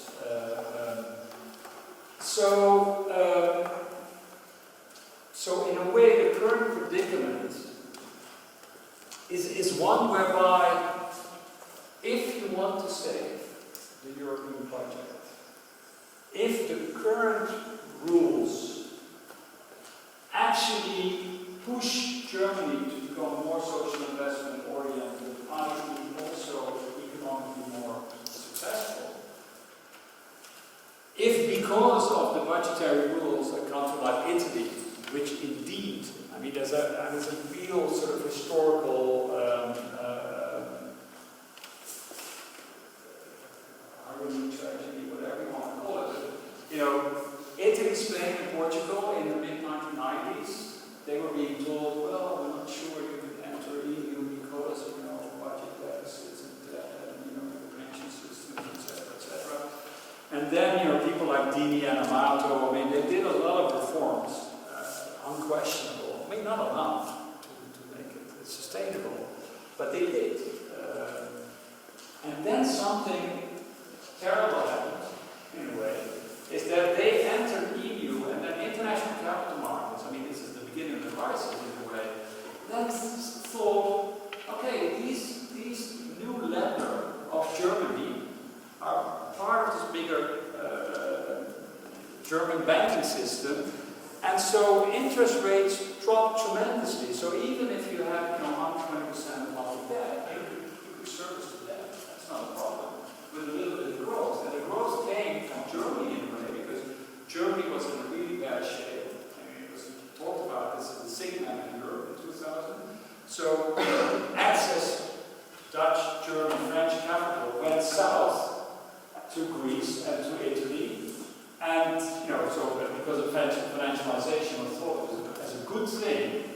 Growth rates in Italy around 2000 were better than growth rates in Germany, but it led to a political elite, whether it's Prodi or Berlusconi. I mean, there is a difference, of course, but given the fact that you know, they have to work so hard to get into the EU and go into social pacts on pensions with the trade unions, I mean, now with low interest rates, they didn't have to do anything, and this led to a lost decade.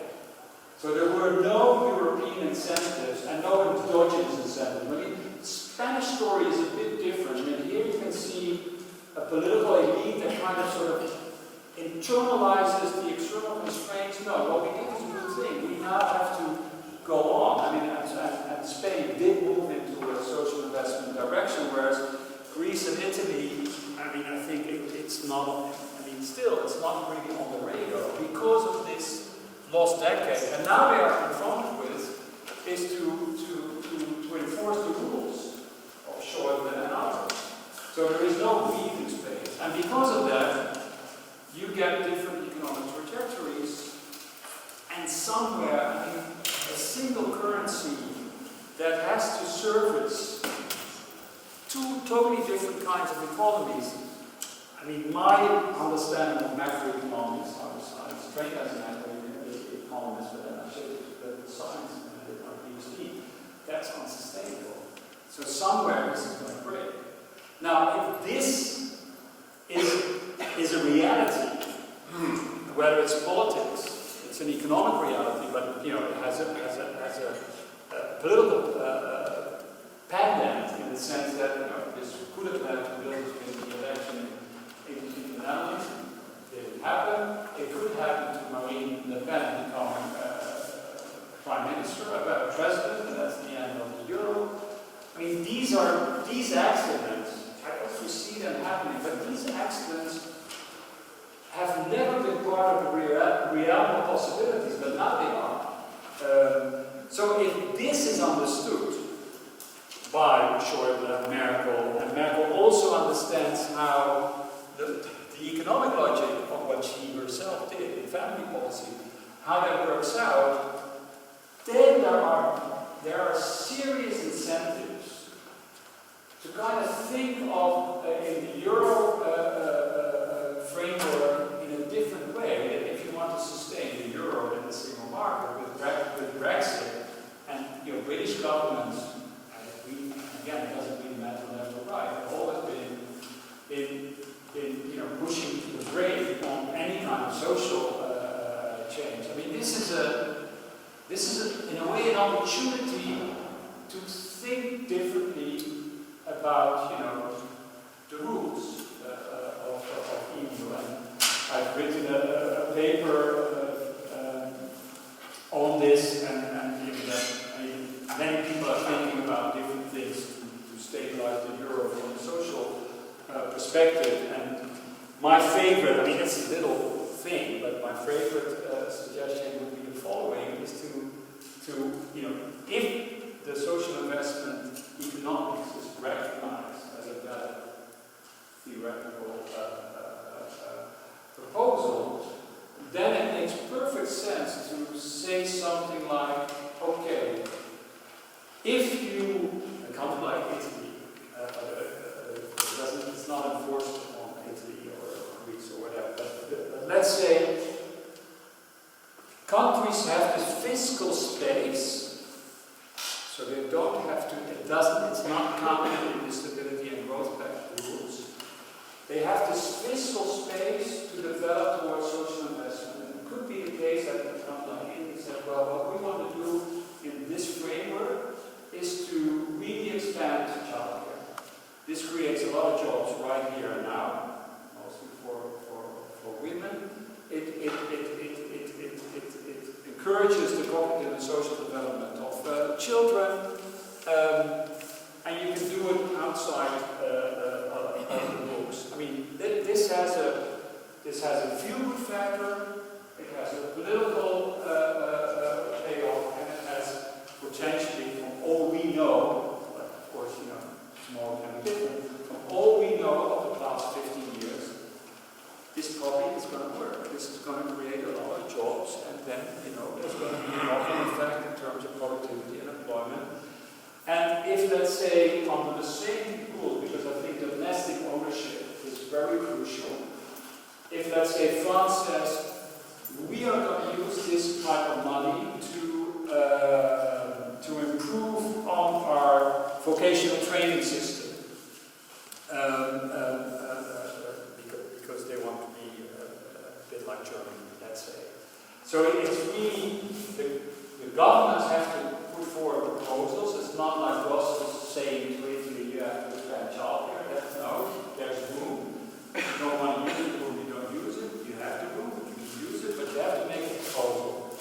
If at the same time, at the level of the monitoring,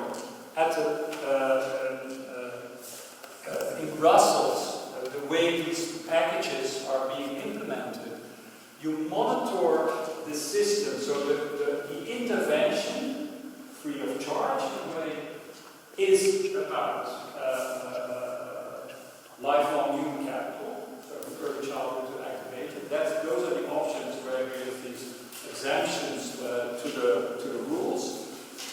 If in the monitoring side there is the study will be on the interaction of stock flows and buffers. So you really try to study whether, you know, the kind of social assistance programs paid for by the Italians, for the Italians, whether they are universalizing and are supportive of these sort of more life course interventions, and whether the regulation of the labor market is one that does justice to easing the flow of labor market transitions. I mean, this is regulation, it's all up to the member states. I mean, I think that there is a sort of, there should be a it's a different thing to have in politics, self-enlightened interest, also on the part of Schäuble and Dijsselbloem. Well, Dijsselbloem is no longer important because he's no longer boss on Europe, he's in the lame duck now. But on the part of political elites in the political center throughout Europe, there's a huge incentive, and it's a political incentive, to move in this direction. Because the alternatives are grim. Thanks very much.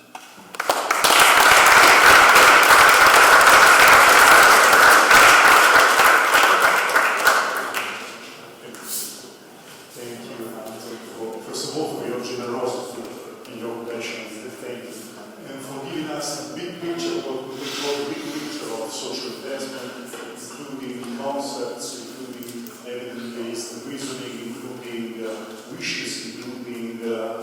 criticism, responses to criticism, so really thank you.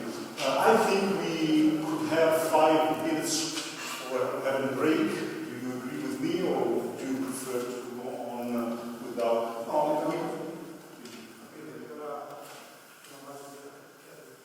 No, la via tutti, se facciamo 5 minuti di pausa, scappate tutti. Cosa facciamo? Volete che andiamo avanti con il dibattito, con il discuss, o ci fermiamo 5 minuti? Ok, allora andiamo avanti. So please, to discuss.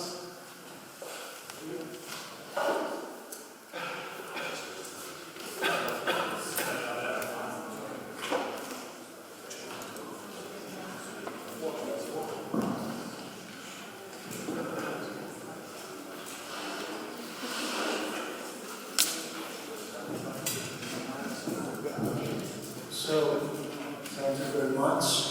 It's an honor to discuss new things. I'm not an expert of these kind of issues, but anyway, I will try to raise some questions. Do you prefer then English again or in Italian now? As you like it. English, okay? Right. So, I will try to summarize in few points the different issues I raised in my notes, and in order to have also some floor for questions from the public and so on.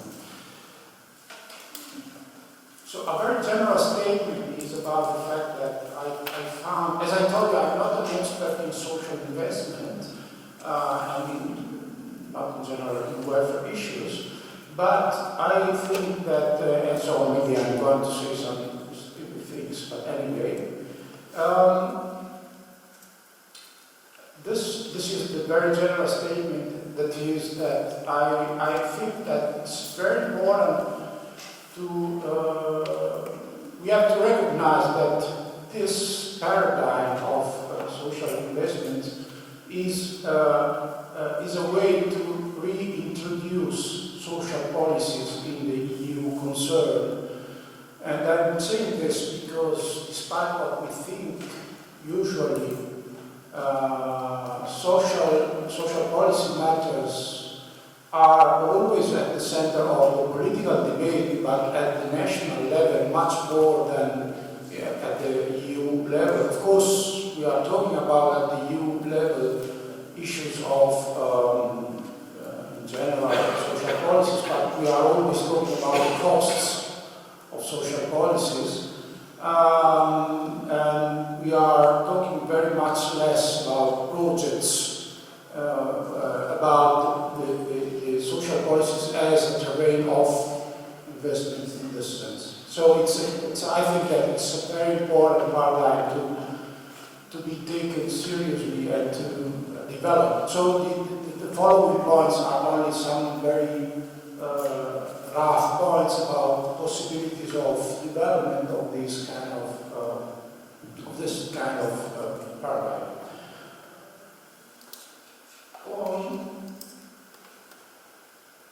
We saw a very long history of the use of the term social something. I mean, we are coming from a history of the use of social in different international contexts. If you think to the concept of social capital in the 80s, if you think to the concept of social innovation more recently, and then now social investment. So the question I raise here is, what is social in social investment? I mean, it's not a rhetorical question, it's a question of definition in a way, of course, of sociological definition from my point of view. Because, and I go directly to the point, because what I have seen in these different uses of the concept of social, especially thinking to the concept of social capital in the international organizations, not only that case. One of the risks of the use of this concept is always to use the social, let me use use this metaphor, as a sort of oil for the economic machine, something that you need in order that the economic machine can work better as it is working now, without introducing any change in the economic machine. So I'm wondering if we have enough buffers against this risk. I mean, are we really ready to use in a really new way the concept of social when we are talking about social investment? Let me say the same thing, exactly the same thing from a different perspective. Can we talk about social investment without reconsidering the dramatic shift of balance in the labor capital balance of power in these last, let's say, 30 years? When we are talking about social investment, where is work in this picture? And I'm using precisely the term work, not the daily job, because in the EU context, we are always talking about employment and jobs, and we are very much concerned about raising the numbers of rate of activities, raising the numbers of employment, and so on and so forth. But when a common people is thinking about work, is not thinking only about what the EU defines job. That is someone who is working 1 hour at least in the last week. Is this common citizen is thinking to something like having the possibility to have the life he valued to pursue in sense words. So where is work in this picture? Is still the full employment objective still there, or we are talking about something else? We have to renounce that possibility. The other point is about, let's say, informational basis we are using for this kind of paradigms. For example, when we talk about, you didn't use this concept here, but it is in the report you read. You use the approach of the evidence-based policies, which is very popular in the scientific communities currently.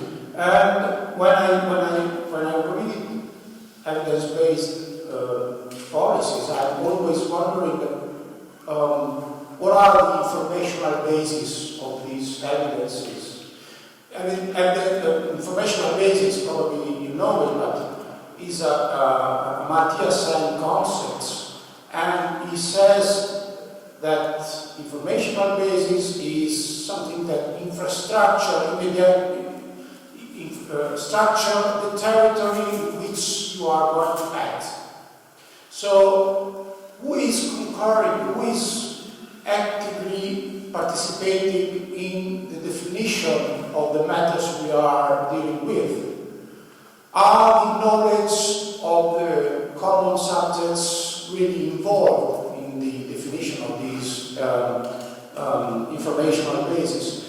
This is very important because, and I fully agree with the idea of capacitating policies, so I'm completely in this, on this road. But as you know it, when we are talking about capabilities, there are many different interpretations of this concept, and I think that the role of what someone calls the capability for voice, the capacity to aspire of the common people, as someone called it, is still something not very on the ground in the political debate and in the institutional informational basis. Generally, we say that it counts only what can be counted when we are using these evidence-based knowledges. So what I'm wondering is there a room for an enlarged public debate about the definition of these evidences, about the definition of the policy matters, about the fact that job is not work and that is something different.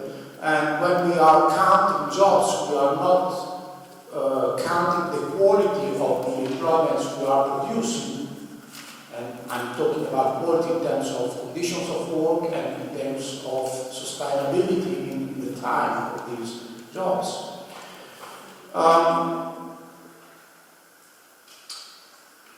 There is probably something else, but not in my... Yeah, the very last point. If we are really interested in something that we can call capacitating policies, we have to think about the way to develop a stronger relationship between research and common people knowledges. That is not exactly the same of talking about human capital. It is more something like Arjuna Padurai calls the human right to research. The fact that capacity to aspire of people without exchanging with research are imagination, but research without enlarging the capability to aspire of people is self-serving research, self-referenced research. So I think that we have to put in that picture also a stronger insistence on the role of the universities, or in general the places in which knowledge is produced, in order to develop,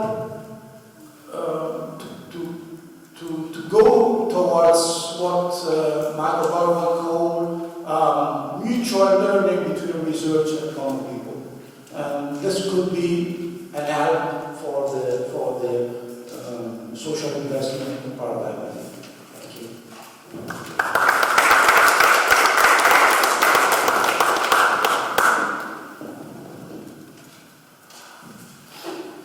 I'm very honored to discuss Professor Emerijck's presentation and say pieces of work. And I've just started on a personal note. I'm an economist, and I have the luck, let's say, to participate in a European project which is devoted to try and shed some little light on this vast and very relevant piece of work. So I'm very grateful to him, because if he had not contributed so richly to these ideas, I would have not learned so much, or at least with so enjoyable time in the last year or so.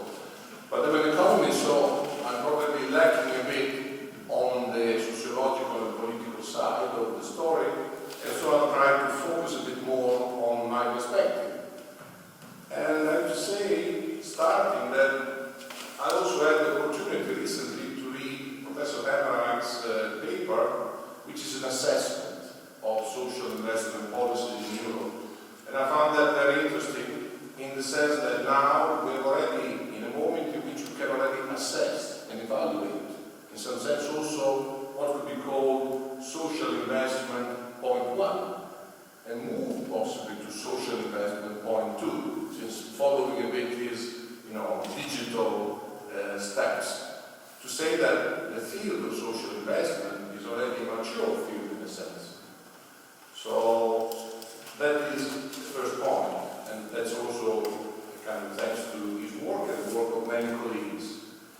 But as an economist, I want just to point out the fact that, as obviously it is implicit in his presentation, the two different welfare systems, point one and point two, Keynes, Beveridge versus liberal, and so on, have moved towards a third, enriched by the social investment paradigm, thanks to the work of some economists.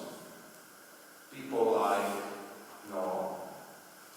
Kenneth Arrow and Paul Romer on growth, or more closely to the work that is citing, and many of our colleagues are also working on similar ideas here in Bologna, work by Eckman on young people's education and influence on growth. Because I was interested to hear that, in his opinion, OECD now is the main cheerleader of social innovation, more than the EU. And I'm interested in that because, as you remember, in the 90s, the OECD and IMF were the cheerleader of privatization all over the world. I had the opportunity to pass in Oxford sometime in the 80s. And privatization was the slogan, Mrs. Thatcher and followers.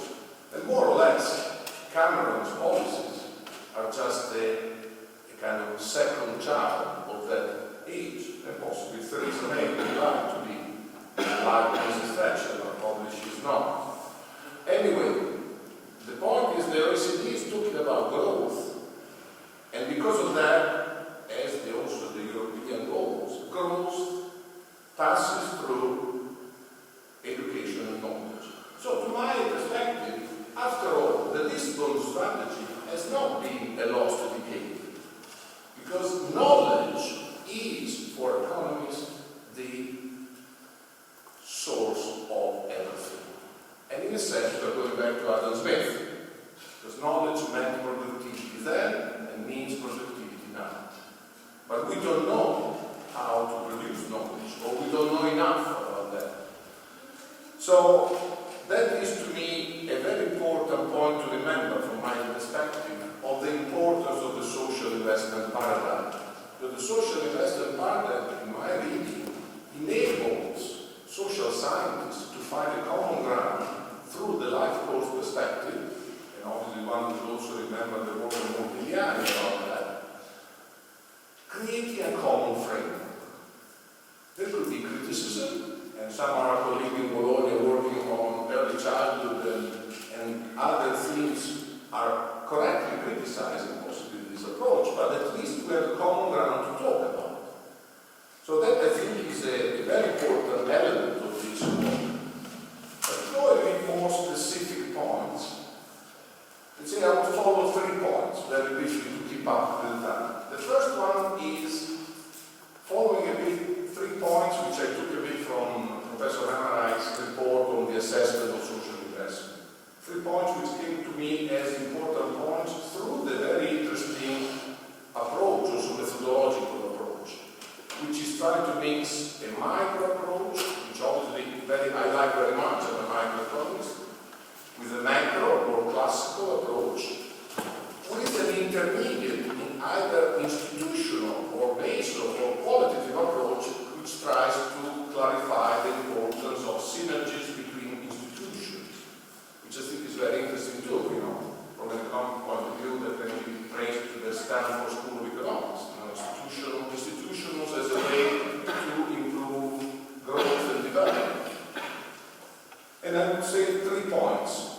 The first one is that if we want to assess and evaluate the problems which the social investment policies can tackle, we are facing big challenges in Europe. One of that is migration. Professor Emerijck has not talked about that directly here, but there is a lot of that in his report and previous work. And why I'm talking about that? Because a colleague of mine mentioned a very crude anecdote. A person raised in Europe cost 120,000 euros, more or less. If we import that person from somewhere else, the cost is 0. And now we are importing a lot of people. He's an economist, obviously. We are importing a lot of people. So these people are making European countries save 120,000 K per person. So, implicitly, also to go back to that argument later, implicitly Europe is importing at zero cost human capital. And typically migrants are higher skilled than the average population.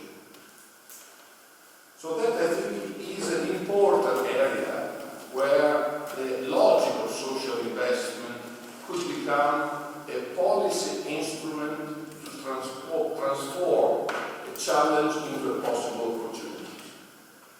Not banally in terms of fiscal constraint, but in terms of pool of talents.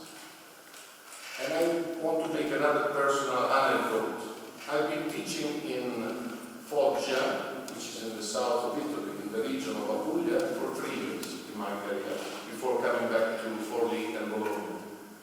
And I can say publicly that people in Foggia are much more intelligent in any standard than people in Forlì, where I teach now. Because of the pool of genes they have in their person. The pool of their genes is much better than the pool of genes in Regione Emilia-Romagna here. In other terms, they are much more intelligent on any ground. But they are stuck in a poverty trap. That's why, to me, the reasoning about social investment, linking, I want to stress this word, investment, not only material investment, but also knowledge infrastructure, into linking those investments with institutional change and institutional innovation is a very important point, which possibly has not been developed yet so fully, also in the work of some of the colleagues who are working in the social investment. So that is the first point. And that refers to the second one. So the point is there, why people don't produce more, why they're not productive more? Well, social capital has already been mentioned, but more specifically, there is a lack of institutional infrastructure.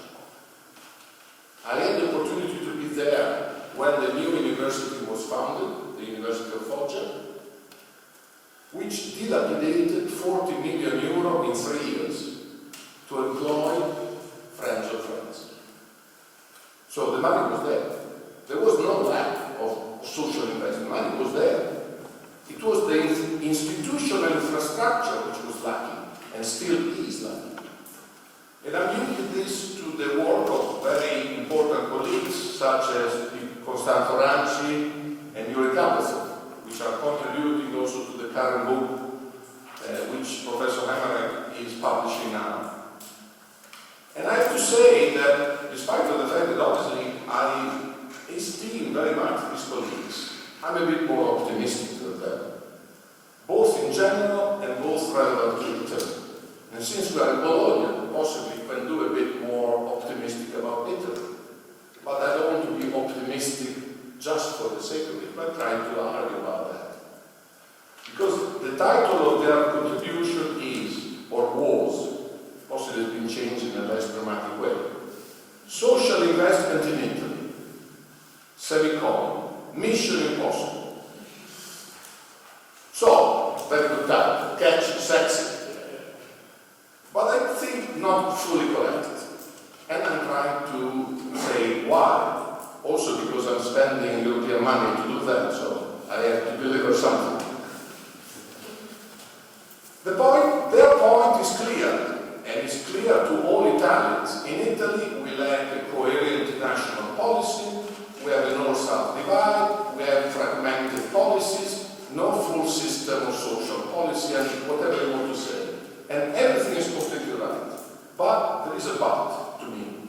And I'm following the logic of Professor Emerijck's assessing social investment strategy, meaning that part, that link between micro and macro. And where, to me, they are missing that link in their vision of social investment in Italy. For two reasons. One, because they are backward-looking. They're not looking to the forward, looking forward. And as an economist, I think we need to look forward. If we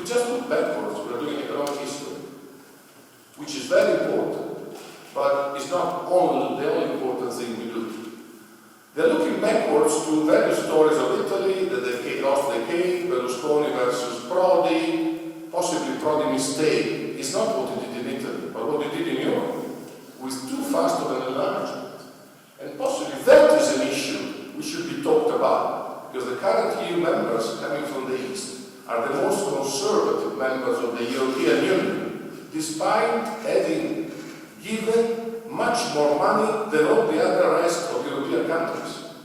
So, if you want to make clear why possibly some German colleagues are unhappy, they should look east more than south. Well, that's as an aside. But because Romano Prodi has been professor here, I can also mention that. But going back to Italy, the point we are, I think, missing in their picture is the fact that it is true that Italy is underperforming on various accounts, but has some richness, which relate to the point of Professor Hemerijck's report, interpreted in my own way, meaning Italy not only did reforms in the 90s, but Professor Monti's government did another reform of the pensions, which is currently possibly the most advanced in any European country. So the long-term stability of the financial system, of the pension system in Italy, is already there. Before France, before Germany, probably together with the UK. So there has been reform, but not only Jobs Act. I'm not a kind of fan of flexicurity, but formally, now the condition of the job market in Italy can be similar to other countries. Obviously, reforms don't produce results immediately.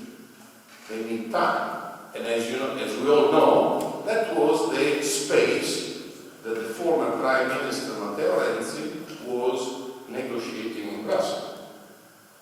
I'm not speculating about the future, but possibly we will have another Prime Minister called Matteo. Not long, far from now. Possible. But apart from Matteo Renzi, I'm going back to economics, meaning we had reforms, but I think we need to start another reform, the third sector reform in Italy, which is happening now, which is a reform which, for the first time, systematized the role of the third sector, called social economy, in the provision of social services and in the creation of the role of the civil society in Italy. This is not the only reform, though, because in 2011, Italy, the only European country, did the census on the third sector. It is the only European country which has a census devoted to the third sector. And out of the census, the data coming out was that social co-ops and social enterprises were the highest performing firms in terms of employment in the Italian economy. Even in the last decade, they created something like 300,000 new jobs. And there were some of the fastest growing companies in Italy. These data are not very well known European-like, because obviously we Italians don't write English. And we are a bit stupid too. But I think someone should write something about that. Secondly, following the work of our former president of ISTA, Enrico Giovannini, which took part in the Stiglitz and so on commission, the so-called BES, which is an indicator of human well-being, an adaptation of HDI index, has been, for the first time last year, incorporated in the evaluation of Italian Stability Law. In other terms, in the new Italian Stability Law passed in December 2016, each policy measure has to be founding a correlating indicator in the improvement of individual well-being in Italy. It is a bit of, putting our hearts behind the curtain, but it's not too bad. These are things which will be done and will produce results. But the general point is that the social economy in Italy is very relevant. In other terms, it can play a very important role in the institutional linkages which we are talking about.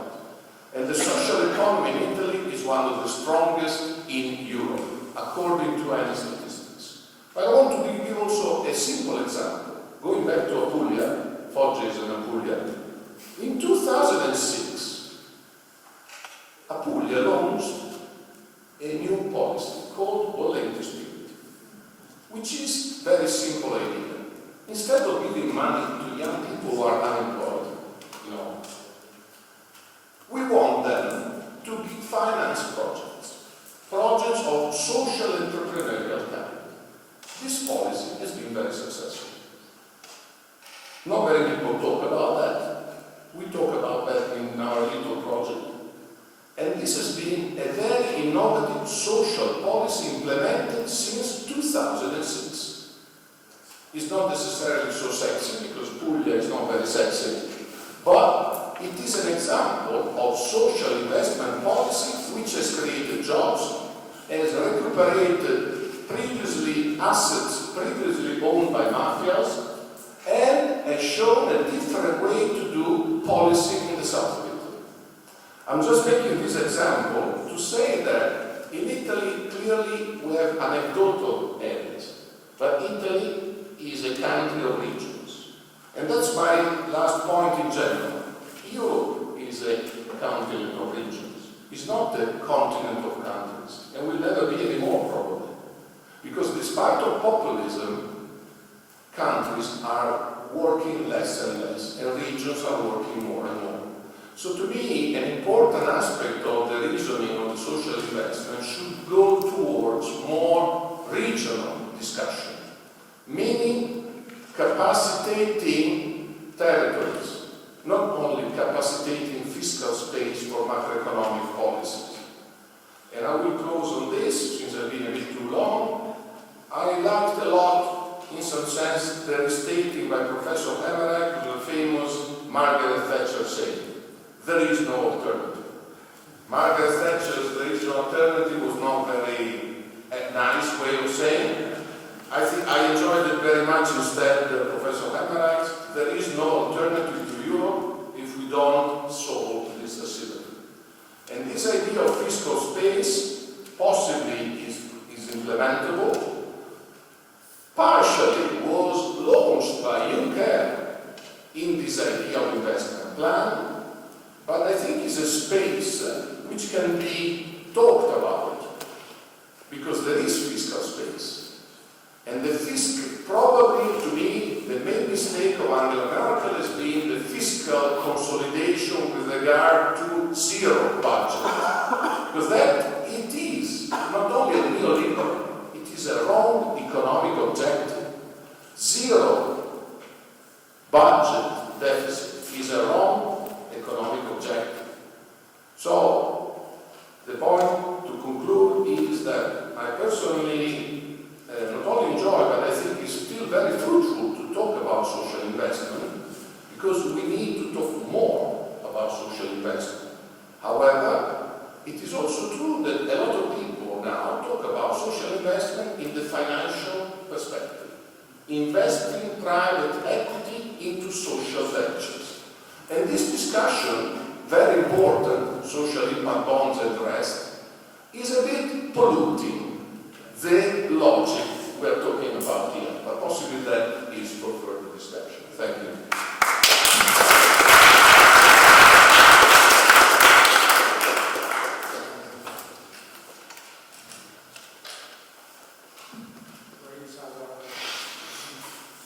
Lost in translation. Professor Emerijck. I can respond to a couple of things.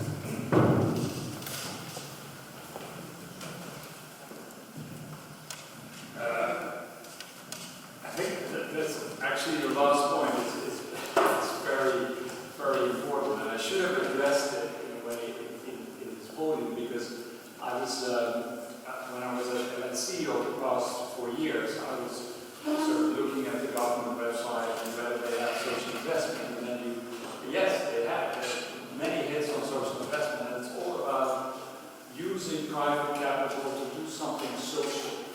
And it could be anything. It doesn't have to be productive per se, but it goes against this, what social investment is proposing, and I think we all agree at this end of the table, is a new understanding of a reality that is out there. We are living in a mixed economy. I mean, the public sector is a very important part of for the private sector. so, and this idea that you can do, that you really should only, that the notion of social investment, the word investment, could only be used in a private context. That's a very significant thing to address, and the whole literature of social impact bonds have nothing against it per se, but the implicit assumption is, going back to the 1980s, that government should only regulate the economy, should not take any kind of responsibility, and that is, coming to the politics of that, I'd like to say something about the sort of capacitating Booyah experience later on. But coming to the political dimension, I think that what is also important to understand, and that has huge implications, is that we have had more than 60 years of an agreement, tacit, of a compromise between capitalism and democracy. And the way that agreement was done was through social rights. So you legitimize capitalism, which can be quite destructive in social terms, if there is a fund that allows citizens with rights to bounce back in this context. So, and now, because the welfare state may not do a really good function, it may not be legitimated enough, it's being challenged. And it's being challenged, again, from both sides, by those who say capitalism in Europe is not free enough.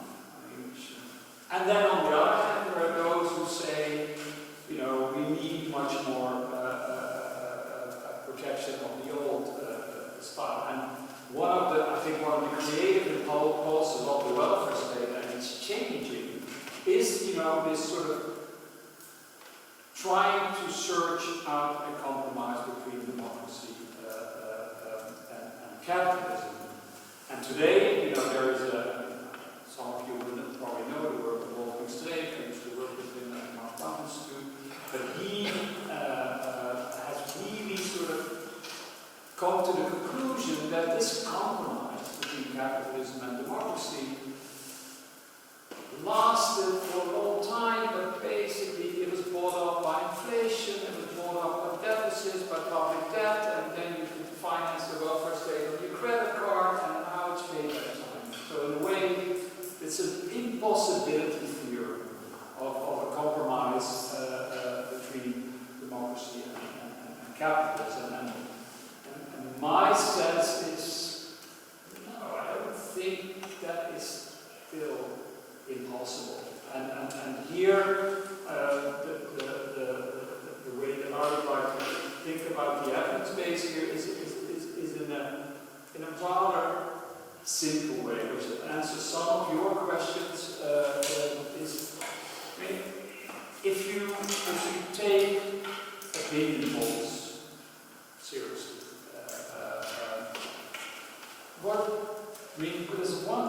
there's a number of things where, you look at unemployment statistics and all these other things. Europe is a continent of huge differences between countries and also between regions, north and south, here in Italy. But if you sort of ask young people what they want out of their lives, it's everywhere the same. They want a job. They understand that they have to change jobs many times a year.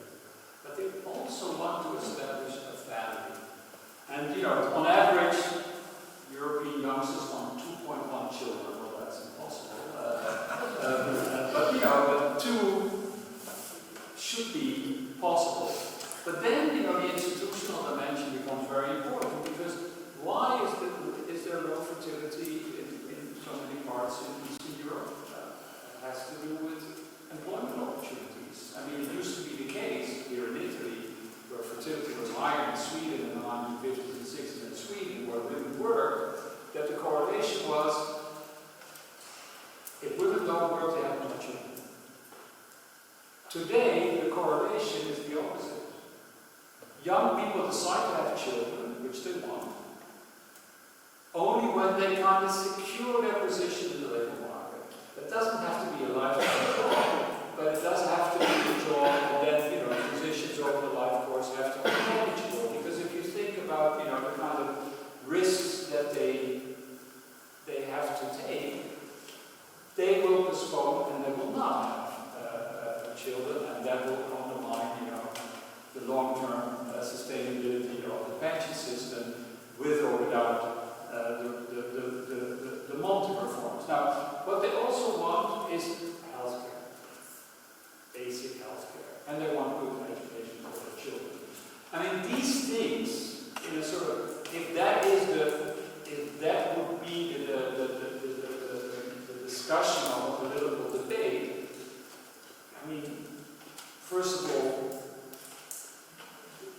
the evidence shows that these aspirations can be achieved. But, you know, you have to then think about the institutional conditions under which they can be achieved.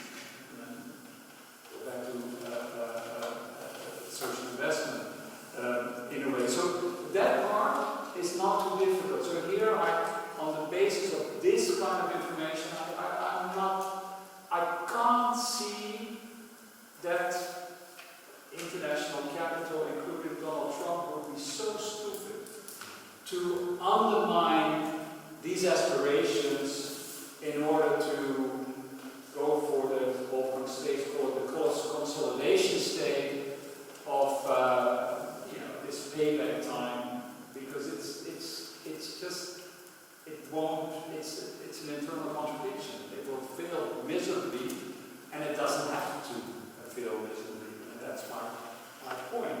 So then, your first point was really about to take up on your point of work. What is work? Well, so what these opinions will say is people want to have a job. And why do they want to have a job? And I'm not saying, you know, of course there are good and bad jobs, but the thing is that, you know, once you're part of the job market, you can move to a better job. I mean, even if you, I mean, the thing is, a McDonald's jobs is not per se a dead end job. I mean, if there is room to upskill and to, you know, to go to a different kind of job, it's a dead end job if you're 70 without a pension and you have to work at McDonald's. So, and why is work? I mean, in a way, work is very important to people because, I mean, many of the other social institutions like the church, the charity, they are not producing the kind of identities that people aspire to. So I mean, I do fear a little bit about sort of, you know, this globalization and all of that. But if you look at employment statistics over the past centuries, we've always worked more. We've worked more than ever before, even though there have been, you know, supposedly jobless growth for a very long time. I mean, in the 1980s crisis, the Germans decided, you know, to kick less productive workers out from the labor market in order to make room for youngsters. But by having to pay these old workers, the job requirements and the social benefits, the social contribution of youngsters had to be paid by highly productive workers, so they didn't create so many jobs in the end. So, and I'm not sure, I mean, I mean, and this is history, there's no science here, but based on employment statistics, there are more jobs than ever before, so I tend to believe that's going to be true for the next 25 years or so. So then the issue of full employment, no, I don't think full employment is sort of like the benchmark of any kind of welfare state, the way it was for Beveridge and Keynes, and the way it maybe was for the neoliberals as well, but they meant that full employment can only be reached if you have high levels of labor market deregulation. What welfare states is what people want, and welfare state is not just what, it's an adult worker project, it's about childcare, it's about pension and old age, it's about health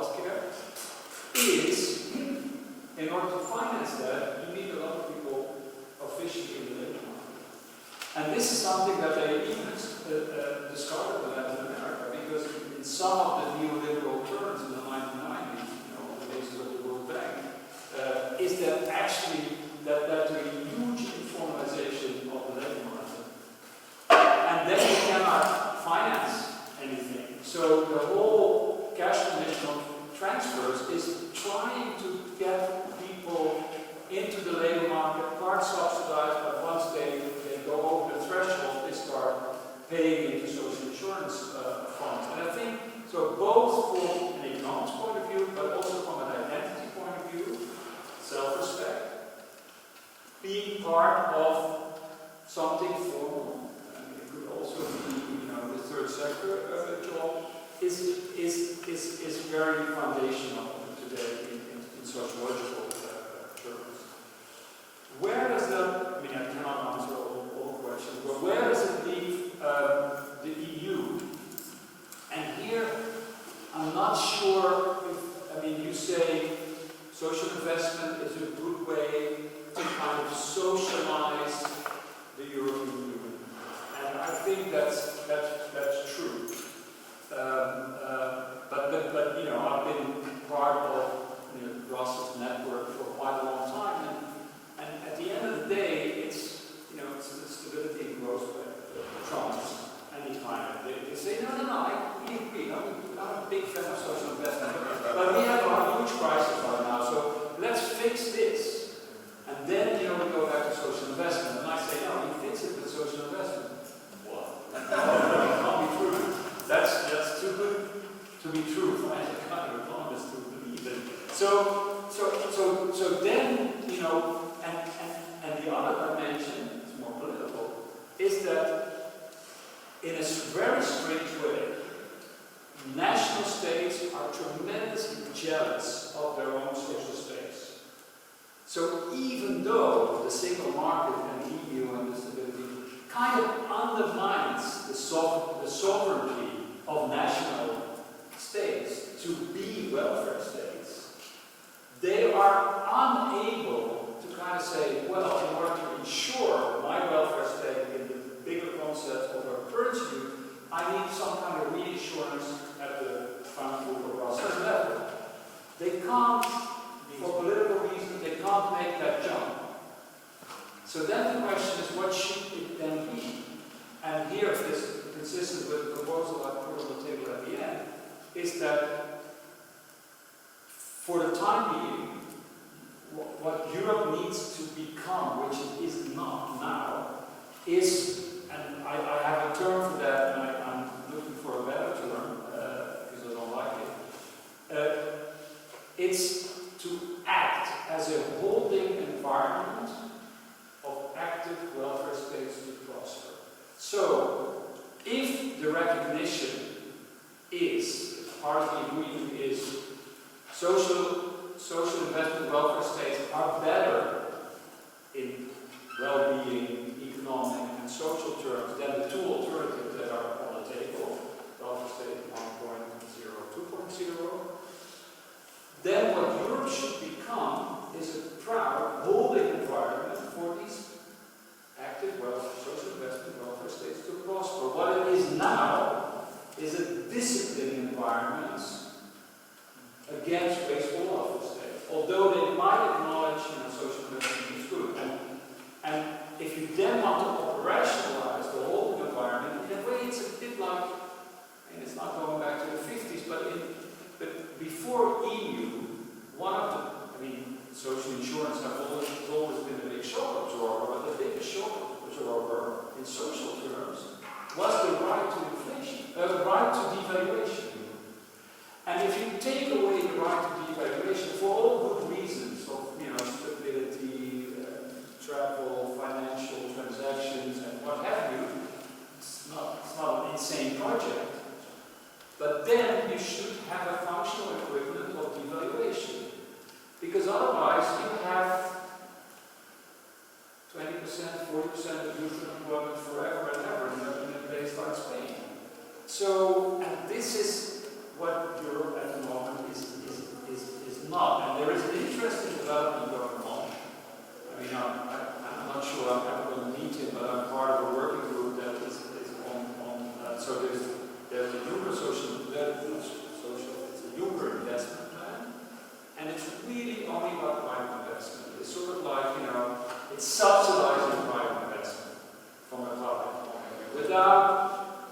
notion, growth is good, right? So it's not, it doesn't have any notion of a public good for well-being.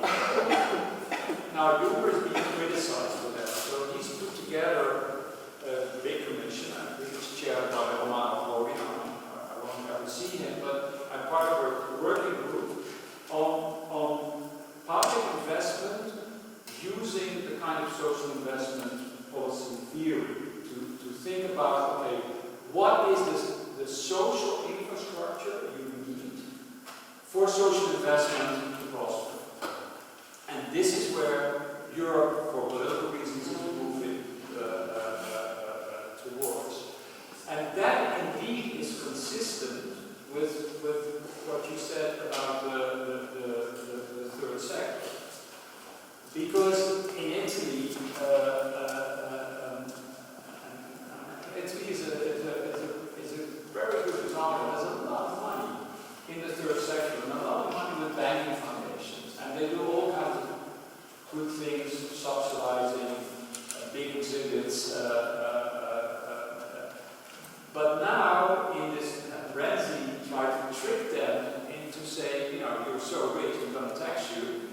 And then the banking foundation said, well, you know, we can develop the South, and then you won't tax us. And so there's an interesting sort of incentive to do that. Now, my concern on this, because I think it's a positive development, is what you have to make sure in this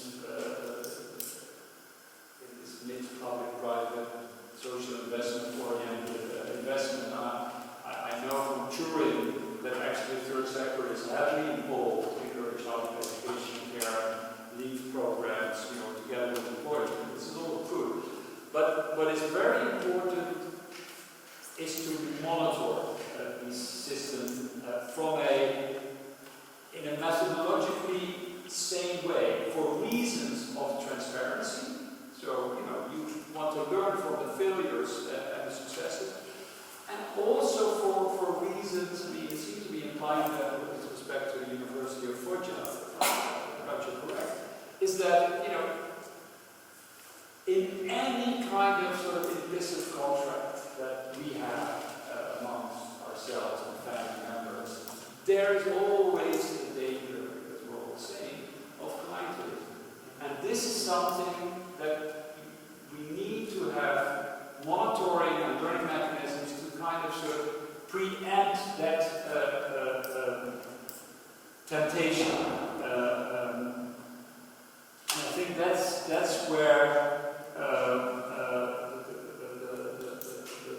the breakthroughs are waiting to be reaped. Again, I mean, you said this too, and it's clear also from the report. I mean, our social and economic reality have become so complex that you cannot do, you know, one decommodification index or a well-being index, and that is an average of averages, and that says something about, you know, the state of play in a country. So rather than trying to find the holy grail of the right indicator, I mean, what I did in this report is present the micro-level evidence. That's a good news story. The macro-level evidence is a black and white story. And it really goes, if you take it seriously, then you see that the institutional conditions in Denmark are a little bit better than Italy. Now, why is that?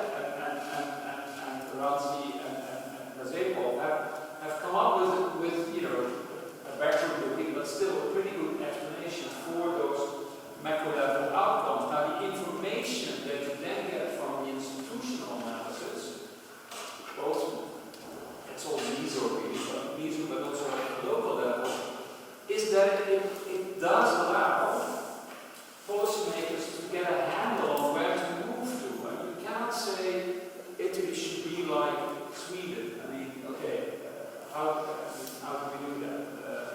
But information about comparative advantage and disadvantages and the certain mismatches in the institutional environment, which can be kind of easily read, I think, very important. And here again, you know, Europe as a whole environment of active welfare states is really crucial. I mean, one of the things that I don't think it costs anything, but it's a historical feature, is that if you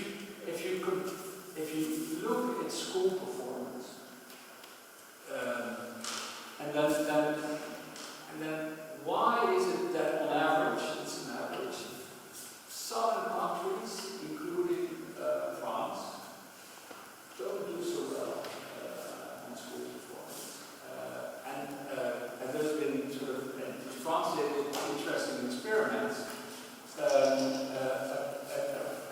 and it costs nothing. It's changing the school holiday season. So not 3 months in the middle, but spreading out school holidays.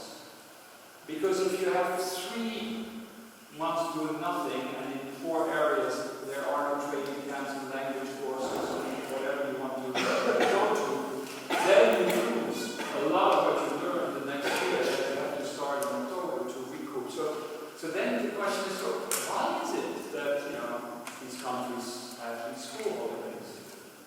And apparently, I didn't know this at all. That has to do with the kind of agriculture that they have. So you have a grain culture and you have a potato culture. And the potato culture of north, you reap the potatoes twice a year, and so it's, you know, you can have a shorter school holiday. And of course, there was an agreement with, you know, when there was the obligation of kids to enter school, then the farmers said, yeah, but we need them in the summer to harvest. And so it makes perfect sense. And of course, that then gets institutionalized, and those 3 months are also heavily defended by, for pretty good reasons, by trade unions. But here, I mean, if you would say, okay, we incentivize along the lines that I suggested earlier, social investment, spend early childhood education and care without having to pay for it in debt or deficit, and you could say, as an advice from the Commission, you know, please change the school holiday because it's much better for the long-term returns on your education. I mean, those are the kind of things that will gradually change things for the better.